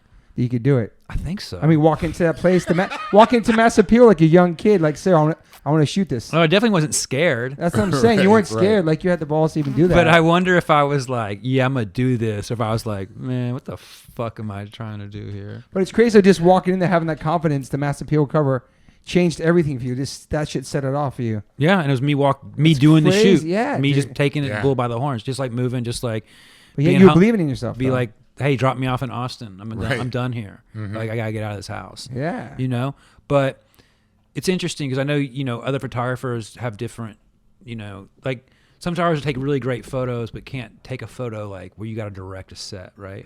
But they can take like great photos of like time and place, right? Yeah. So it's like different. Yeah, I think you have to have a personality for it, you know. Like you've had photography. Who'd you have on here? Who's the heart? BJ Pop was right. Yeah. I listened to that podcast. Yeah. And I listened. I was like, damn, I want to help her make that book. I know she has so many negatives. That was the first thing know. I thought. I was like, Yeah. shit. She should have a book. Boxes of it, man. Absolutely. Yeah, Yeah. BJ. Yeah. It's amazing, iconic fucking photos, man. Sick photos. I looked at her stuff and I'm like, oh yeah, I remember that. Oh yeah, I remember that photo. Oh yeah, I remember Strummer, that photo. fucking. You know what I mean? HR. This is crazy, Like iconic ones. crazy Tim Armstrong. photos. Yeah, and you're like, yeah, she should have a book out. Yeah. But it needs to be done right because so many people like put stuff out that could be really cool and they get someone to design the book and it's like corny. Like Yeah. it needs to be like an art book, like something super. I love to connect you guys, man, something because super cool because she has most iconic, like hardcore album covers, everything. like Just- every hardcore I dude know. would buy that book. Like, I mean, how big is hardcore? Like, still fucking massive. Yeah, man, for sure. Massive. As much as been Never generations. died. Hardcore has never died. I mean, As more generations come, and it's Yeah, it's thriving, man, thriving. It's great. and bands are still playing. Yeah, Yeah. and people care about that history too, They especially do. all the revelation, just all that stuff. People care about all the stuff that BJ shot. Yeah. It's I love to connect you guys and make something happen because she just gets frustrated going through all of it. She has so many. When she man. started shooting, what, 85? I would say maybe even Like earlier. back, Yeah, like, yeah, she should have a book, man. Like, I think people Absolutely. would love it and appreciate it, man. I wish. You know what I always regret I didn't keep was all my flyers. yeah. I I got did mine. have. I had a garbage lot bag of full. flyers, and now I think, man, I'd have all these framed Damn, Yeah, because my- those things are like such they're an fucking gold, man. Yeah. They're like gold. Oh yeah, You know? absolutely. I'm really obsessed with music and punk's histories and stuff. Like I'll get into K-holes where I'll like find out like where someone lived like in the 80s and go look at the building. Like wow. Or I'll be like, oh, Guns N' Roses or what. You document that shit. Or I don't even document. I'd be like, oh, Slash lived on Walnut. Was in my neighborhood. Like what? And I'm like reading like 1988, and I'm like, I'll go up to Walnut and be like, all right, so I should drive up the street every day. Or I'll be like, Joan Jett, like someone told me like, oh, Joan Jett used to live in that building. And then I like, so right by like the Viper room and shit. And I'll be like sitting around like, man, imagine like 80 fucking 2, whatever the vibe was like. Yeah. Like, you know what I mean? Or like I read that book that was narrated by John Doe that was about the LA punk scene. Mm-hmm. And there used to be some big motel or hotel that was like on Hollywood. The Ambassador? Is it where all the punk bands played? Maybe. Lived? Maybe. I don't know. I just get really into like that shit. Yeah. I just saw Kurt Cobain live by you. Yeah. The Right. building's still there, that castle-looking thing. He also It's lived, right by the High Castle. He also lived over here off where the right by a Starbucks on Melrose. Really? You know all that footage from the montage of Heck where they're junked out in that Spanish stucco apartment? That's it over there? That's right over in By the Starbucks on Melrose, yeah. Yeah, Wow. you can find that it's there. I've driven by it and like taken photos of it. I'm just super because like I'm really stuck in that era of like somewhere between 89 and 95, and people are always like, "Why?" And I'm like, "Cause shit was so like for me, it was just like you go to the crossover stuff like." Going to shows, be like some Metalhead and some Reebok, crossover. DRI, like the punk rock kid. You know, I remember seeing a Chili Pepper show in 1989, right? Yeah. And they were like playing in a warehouse, like probably 1,500 people there, 2,000. And I remember it was like really wild and like really violent, and like people were fucking. It was hot, and like Anthony was antagonizing the crowd, and they played NWA on repeat for 2 hours before they came out, and they got the crowd in a fucking people were like angry. Damn. And they came out and there were fights everywhere. But I just remember the crowd being like punk, funk, all mixed skinheads, together. metalheads, skateboarders, sorority girl. And it was fucking cool, man. Those shows, you were on those tours. For sure. I'm sure Sick It All was playing with fucking weird crossover Totally. Exodus and like fucking leather jackets and Sepultura, Reeboks. Sacred Right. Dude, Sepultura. Man, I saw Sepultura like with in 1991 with Fudge Tunnel, Fear Factory, Clutch, and They talk about that tour saying that was the best. that show. tour. Is that 91? 91, 90. So what year was New Titans? 1990 for me. Yeah, it was 93? Which 94? one? What, that one? Yeah. Yeah. The Titans. I thought it was 91. Well, look at my tour book. I have the tour book. Maybe. Yeah, maybe Sepultura. that 91. Sacred Sepultura Right. show was fucking bonkers. It was sick. It was I'm before sure it Roots. was. It was before Yeah, Roots. yeah, it was KSAD. KSAD. Which, yeah, I love KSAD. Territory and all that Yeah. stuff. Yeah, it's a great record. It's But crazy you guys work together at the bar. it's fucking nuts. And you're a photographer and he's in sings in Sepultura. Yeah. That, Well, That's how life is. what year did you join Sepultura? 98. Like when you joined Sepultura, I was like, oh shit, like that's sick. I think I even remember seeing you at Max Fish when I came back. And I think we talked. I think we talked about it because I was pumped because I thought, oh man, I can't believe it. I still have this voice. because I thought Sepultura was, it was like such a heavy political band. Like Yeah. people don't even. Yeah. I mean, people who know, but like they were super, very political. Oh. I mean, and when Ahead you, of their time singing about stuff like that back then. Yeah, and Yeah. there's always a few bands that you're like, because people are like, what's this death metal you're listening to? And I'm like, well, if you listen to it's like actually, if you listen to the lyrics, it's not what you think. Right. Like Yeah. Napalm Yeah. Death was another band. Napalm, yeah. Totally, They were man. super Barney, shout out to political. Barney, yeah, man. Super political, and like there's so many bands. It's Pantera. No, I'm just kidding. But there was, Were you a Pantera fan? bro, it's hard not to like Pantera. I mean, it's a cringy one. Like we're like, No, it's not so cringy because I just it's remember Phil. You're like, because Phil's politics. And the thing is, I know him. Didn't he get real weird? Like, didn't it get He's sus? always been really. Didn't it get sussy? Absolutely, but that's. But Pantera was fucking. I mean, they were that band. You were like in the beginning. You're like Pantera. That's fuck that. Well, I shit. saw them on that tour, Cowboys from Hell, and I was like, and I don't like that album. Sorry, people are. Oh no, like, no, oh my God. no. I'm. And I saw him on that tour, and I was just like, The Pantera record for me was Far Beyond Driven. yeah. It's heavy. It's fucking heavy. I mean, it was undeniable. When I heard it, I was like, this is. Oh. I was like, new level. It was weird. I mean, and the lyrics. Because they could be cheesy, right? But they could Absolutely. be heavy. It just was like, I always tell people, if like you're looking for a metal band that just takes everything and put out like some good records, it's that band. But like, what a dysfunctional bunch of assholes. Man. I mean, rest in peace to the brothers. Oh man, I love those. Those guys were man. cool as They shit. were so cool. But you've watched those Pantera home videos. You think we were getting fucked up? Oh my god! But they were just, I love each and every one of them. They Are were they from always Texas? yes, Okay. Louisiana and Texas. yeah, Louisiana. Phil was and I know Texas. nothing about the band. But the brothers are straight Texans, Well, Phil thought he was Rollins for a while. Remember that? right? Where he was like the Rollins. He's an admirer, and he knows a lot. He knows about New York hardcore too. A lot of that hardcore stuff. Yeah. punk He's a scene. he's a music dude. He's a music dude. Like, he's another person where it's just like very knowledgeable Yeah. about like all that. Seen a lot of shows, has done a lot of different things. But it's like those guys together as a four piece, like together. I mean, there was just so. Unbeatable. Right? Yeah. I mean, it was just so intense. I saw and it. he's such a sick I mean, but- person. Like, people would just be like, yeah, I hear the words that are coming. I mean, they were on their way to be like Metallica Yes. level. Like, Yeah. When I saw him a couple years ago at Slayer's last show with Max, who Oh, loves right, Slayer, that's right. They opened up, his other band opened up, and his open. They Oh opened, wait, he opened up first, right? Yeah, Yeah. I and missed them. I got there during the ministry and, set. and they got a better response than Primus and Ministry.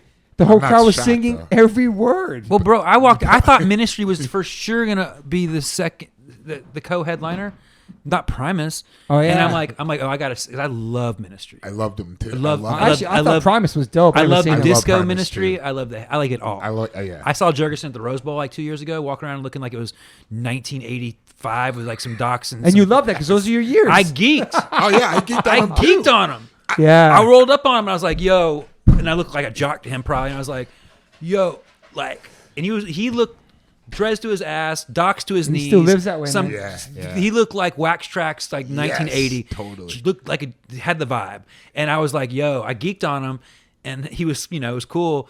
And I mean, go back to Lard, go back to the Yeah, Palehead. Lard, that's Like right, he yeah. did so love many Palehead. that Palehead thing was so Sick. cool. So Look, good. it's so weird. The Yeah. straight edge guy and the junkie. Yeah. like I love it. Sounds so it was good. so sick. But I thought for sure Ministry was in a co-headline, and I get there with and I'm like, Primus, and I like Primus too. Don't get me wrong, but I was just like, I thought there's no way the Slayer crowd. I don't know. They killed it though, right? Primus, no? No, they were They had good. some great mosh parts. I didn't Yeah, realize. no. I mean, back in the day. Did you see the Ministry tour announced yesterday? Yes. With Helmet? Yes. Oh wait, when's that? that was a Common, tour that dude. Sepultura did before I was in the band. It was Helmet, Ministry, and Sepultura. And So this- Ministry was the headliner. Helmet was below, and then Sepultura was. And that's happening now. They should Yeah. announce it. You know what? Wow. I didn't go to obviously like I went through stages of going to shows and not going to shows. But I'm ready to go to some fucking. Yeah, I'm shows. ready to go Oh, to some I'm ready shows too. too. I'm gonna do a Right. backflip off the monitors at this point. I'm definitely not doing any of No, that, of but I course will not. definitely be. Did you like that Slayer show? Yeah, it was cool. Yeah, Like I'm I not was I'm there. not a big fan. My son is, and like he turned me on to all that stuff. It was never my cup. It was great. Gary I was just a sat. friend. I sat there, but I went by myself. Oh, Oh, shit. And you were there. We're Yeah. the same one, you think? No, we went to Oh, different one okay. because I was like, I went yo, to the second. I went to the last. the night. last, very I last was like one. Gary. I was like, yo. Shout out to Gary. Gary hosts the yeah, best. Gary, you're the best, man. I know he had like a lot of people on the list. Totally. And he hooked it up, and I was just like, okay, I'm just gonna sit in this spot here. Yeah, but you're by and yourself, watch man. by myself. I was like teary eyed. I loved it. watching from the Aw. side. I loved like, it. I was like, show this was- is amazing. It was a great show. You know what's really cool? My son and I watching, and right next to us was Post Malone drinking Yeah. beers and I saw him. singing every Oh, yeah, he was- fucking word, pounding beers and singing every word. And Max like, holy shit, Max like, because Max loves hip hop. He's like, oh shit, my dude loves this too. It's like He's a that was metalhead, cool. man. Yeah, he is. He has I saw him a- do a Biohazard song. He has a somewhere Pantera online. tattoo, I'm sure or a he does. Dimebag. He's an Ohio guy, no? Dallas. Malone? Dallas. Oh shit, my bad. He's a Okay, Dallas guy. but just seeing him sing the words, I was That like, makes damn, this dude's fucking. No, it's he cool. he knows his metal. It's weird. It's Damn. actually super cool. But I saw him there too. We were probably in the same section maybe, but Yeah, I saw him. I had a great time. I had Yeah, a great. It was I had a fun. great You time. Max, I was on the right side of the stage right. Me too. Yes, I was. We were I was probably. probably on the side of where knew- you were. You know who was 5 rows behind me? Didn't see him. Trevor Simster. Oh shit, he was Because there too. I saw him Damn. post a video from that show, and I'm like, dude, that's Damn. where I was sitting. And I texted him. I was like, yo, You're not supposed to have phones, man. Like- and they're filming. Oh, like he was literally filming over my head. Like he was Wow. Yeah, he's like, wait, you were there? And I was like, dude, you were like 6 rows behind me. And like, but I was just so, Yeah. It was dope. It was a wonderful. It was. I was psyched to be there. and it was cool. I took like my girl who's not a metal, like Right. not She into, loved it. not into Slayer, like no way. But it's down for like a new, seeing some new. She loved it. She's like, this is fuck. She's like, I never. And that was the I last could time to never- see them. Great show. I can't see it again. And she saw their last, Jeez. we saw their last show Wow. ever. Yeah. insane. But it's cool to take someone to a show that's like death metal, like what? And like go like, oh, I wouldn't listen to this, but this is fucking cool to see how into it. Because that's one thing It about was metal. insane. Metalheads are really into fucking metal. I took another buddy to see Cannibal Corpse like the year before over here with Morbid Angel on Hollywood Boulevard, and he was like, "Man, this is kind of crazy." And I was like, "Tell me why." I was like, "Tell me why it's crazy." And he's like, "Because these metalheads are buying everything, and they're walking around with posters and records and jackets." True fans support and it's like bands they love. and like you don't ever see metalheads anymore, really. Like they're kind of like the long hair with the jacket, and they were all there. And he was like, "It's super cool to see people super into They support bands so much, right, Derek? Absolutely. like Without a you being doubt. in a metal, Yeah, like I mean, it was a whole different world because I always felt that punk and hardcore people always supported the scene. Always. That was like a given. But then next level. But in then metal it was band. like this was a whole crazy level of just like, really supportive. And also, I mean, extremely supportive. But at the same time, it can be a little close-minded with certain things. Like they get so like take it to heart when a band or something happens with the band or A something member different. change. They take it And they're just personal. Like, oh my! They take it extremely so personal. when you joined Sepultura, did you get a lot of at the beginning? Did you get a lot of weird yeah, like, still to this day. blowback? Like, Oh, like, yeah. you've been in the band for 20 years. What do you come to the know, show but for if you don't the- want to? I Crazy. questioned this many, many times, but it's just, there's certain people that don't want to let go of that time period. And so that happens. I get it. I'm a fan of certain bands where they change. Were your certain first things. shows like? First shows were brutal. It was really, really difficult.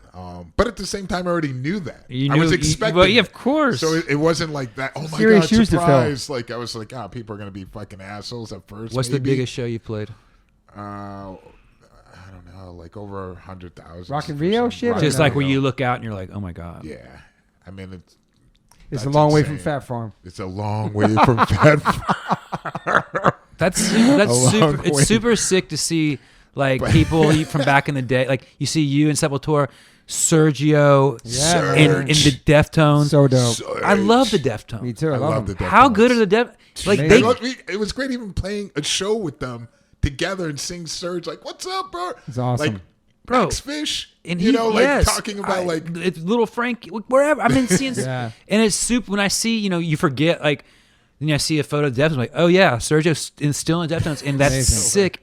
And the Deftones are actually still yeah. sick. Great, man. And they're a band that a lot of people think are whack without listening to them. They just they lump them into like a new, they Wow. put them in like a new metal, like weird. find that hard like, to believe. thing. I find it hard to believe, good. too. Yeah. No, in the beginning, Maybe back back in the then, day, right? the Yeah, yeah. Deftones. It's not like, but I'm like, nah, it's sick. And then like those dudes keep putting out heat, Great Oh, yeah. dudes. heat. Great fucking every bands. record, This is very true. every Super record. legit, man. I'd like to see them coming up too. When are you guys playing here For next year. next year? Yeah, we had a show at the Mayan.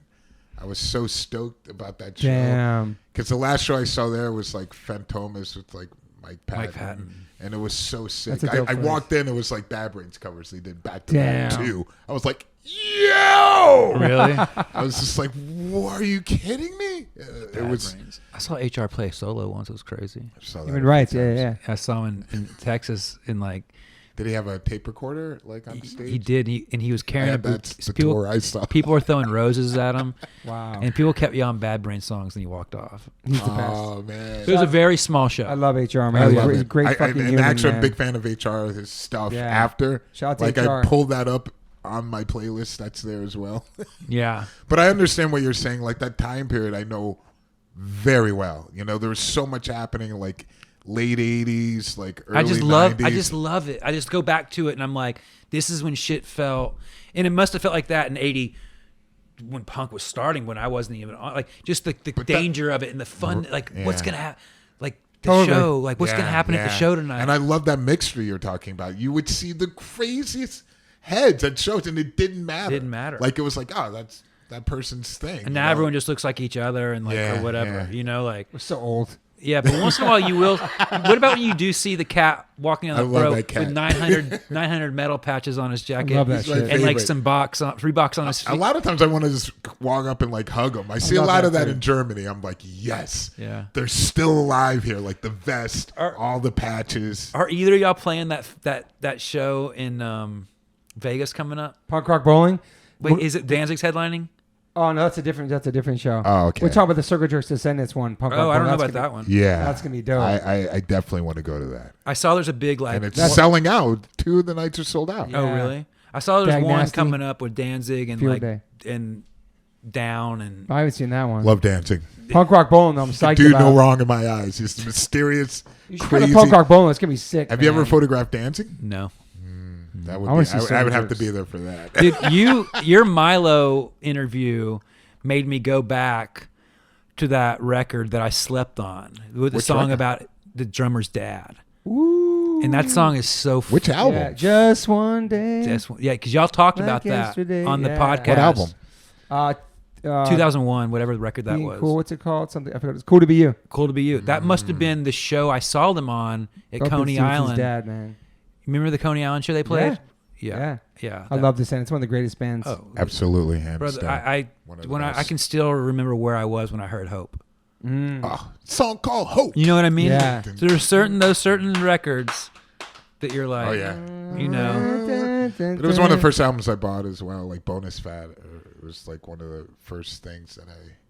Why can't you Purchased. say you I just talk went to through me? every all record like during the pandemic. Great records too, man. I went through Did a because you lot know, of because that. You're the playing thing- Punk Rock Bowling. Are they? Yeah, dude. Well, the all thing was funny because like I I never love got into all because Got into it got too like you got.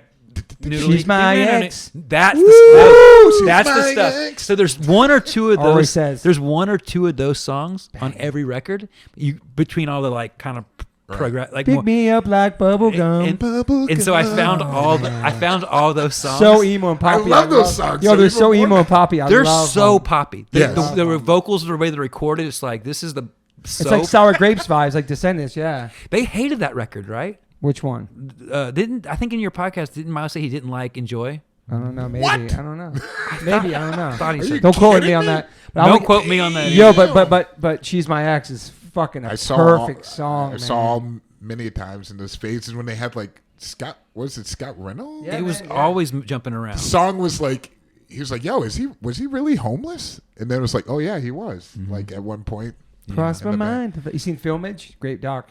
Oh no, Oh, Descendants doc. I've never seen it. Bro. Where do I see this? Yo, Anyway, online right now. that right, anywhere. shit. Amazon. Probably or yeah, dude. And Filmage. I watch all those. Like I No, watched. this one. I watched is- the L7 doc recently. Great just 'cause was fucking great. doc. I like Go-Go's doc's They were great. so out of money. It was so lame. You're like watching. You're like, y'all are like so. She was on the pod. Jennifer, I love Yeah. her, man. Dude, she's a photographer too. Yeah. Great. She took photos of my son. She's great. She's around. Yeah. Yeah. Yeah. That's cool. I love that You shit. see the HR doc? It's incredible Loved it too. The Descendants one. I can't wait till you see this. That's one. crazy. That one.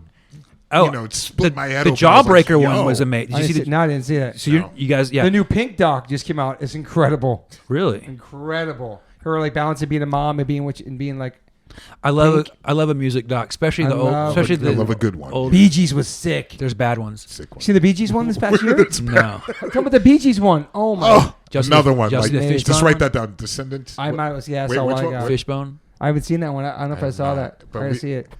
Shout out to man. Angelo, my brother Angelo. That was so Love fun that. having on the podcast. That was something. I Love got into. Fishbone, man.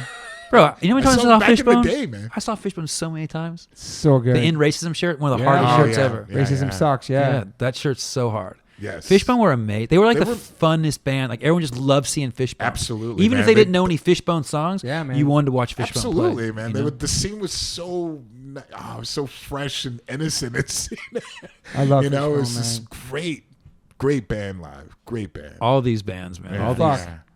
I don't 2 even- hours and 40 minutes. Wow, that's a long one. Wow, really? Goes by fast, right? Fuck, dude, I could talk about metal and music and go back into hardcore some more and talk about what you're about to do. I thought as soon as you Fuck, brought up man. like Cannibal Corpse, I was like, oh, here we go. I love Cannibal Corpse, Fuck. Probably one of the greatest front persons. Joe nicest. Vason, how are you? bro. That last, not this one, but Black Before Red. That record is heavy. I love those guys. They're so fun. We have to do a part- to hang we have to do out a with. part Like two with the Kenneth. funnest You would never think of like a name like that, you know, Oh. or just the I whole history. had their shirt on set recently, like one of the shirts, and my one of the kids who works for me was like, "You look at what the graphic on your shirt is," and I was like, "I haven't really thought of it. Oh, maybe I should wear this." What was it? They have Crazy sickest shit. graphics. Fetuses and shit. All kinds of shit. yeah, Oh, damn. yeah, it's really. But George is the singer. Is probably. I wish he was on your podcast. Okay. Is he? Someday. He lives he in Florida? entertaining? Oh, Lives in Florida? Yeah. Okay. He would gladly be on. He's the most gentle person. What band was he in Love to before? hear that. What was he in before? It's a good question. He would because the original. It's not the original singer. He came. No, in, no, no. He's he not came the in from original- another band. Exactly. Who was it? Shit. I don't know, Failing. but his neck is bigger than like both of my legs together. Kathy's here. Hi, Kathy. My mother-in-law's in the kitchen. Hello, Kathy. How's the party going out there? Is it hitting up? What happened? Okay, she looks great. A haircut, like a haircut? She looks Oh, it's wonderful. all over. What is that shit? We're talking about Okay, Stella's sorry. haircut. Okay. Kenneth, thank you so much for Dog's being got here, a great man. haircut. No, I appreciate it. I learned so much about you today. Fuck, man. Yeah, man. And I'm glad we all reconnected. Still and also, is- just your yeah, story, it's really, too. really cool to reconnect. No, it's man. sick to see people from the 90s in the same city all Yeah. doing what they want to do. Yeah. You know what I mean? Because a lot of people aren't doing what they want to do. No, I'm very lucky, man. I'm very lucky. Super lucky. Yeah. And I appreciate you guys. I know we tried to make this happen for the past 2 months. Right. It's been crazy. I know you're busy, too, man. You're a busy Busy, anxiety, all of it. Yeah.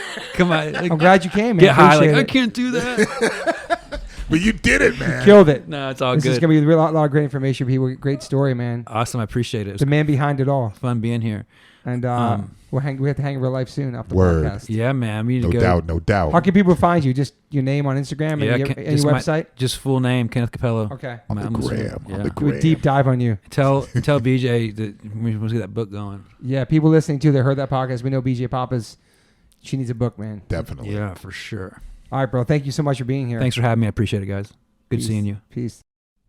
Yo, Liquid Death. Thank you so much for hydrating all my guests, taking care of me and my family and my friends. Love your water, love your brand, love what you stand for, love what you give back to the community. If you want to learn more about Liquid Death and how it started, listen to episode 115 with the co-founder, owner, and creator of Liquid Death, Mike Cesario. Just a punk rock skateboarding kid from Delaware with a dream. It's an incredible story, incredible journey. They have now blessed me with my own code. So if you go liquiddeath.com/Toby, you get free shipping on any items you order from liquiddeath.com. Thank you so much, Liquid Death. Death to plastic, murder your thirst. Stay hydrated. You know H2O saves lives.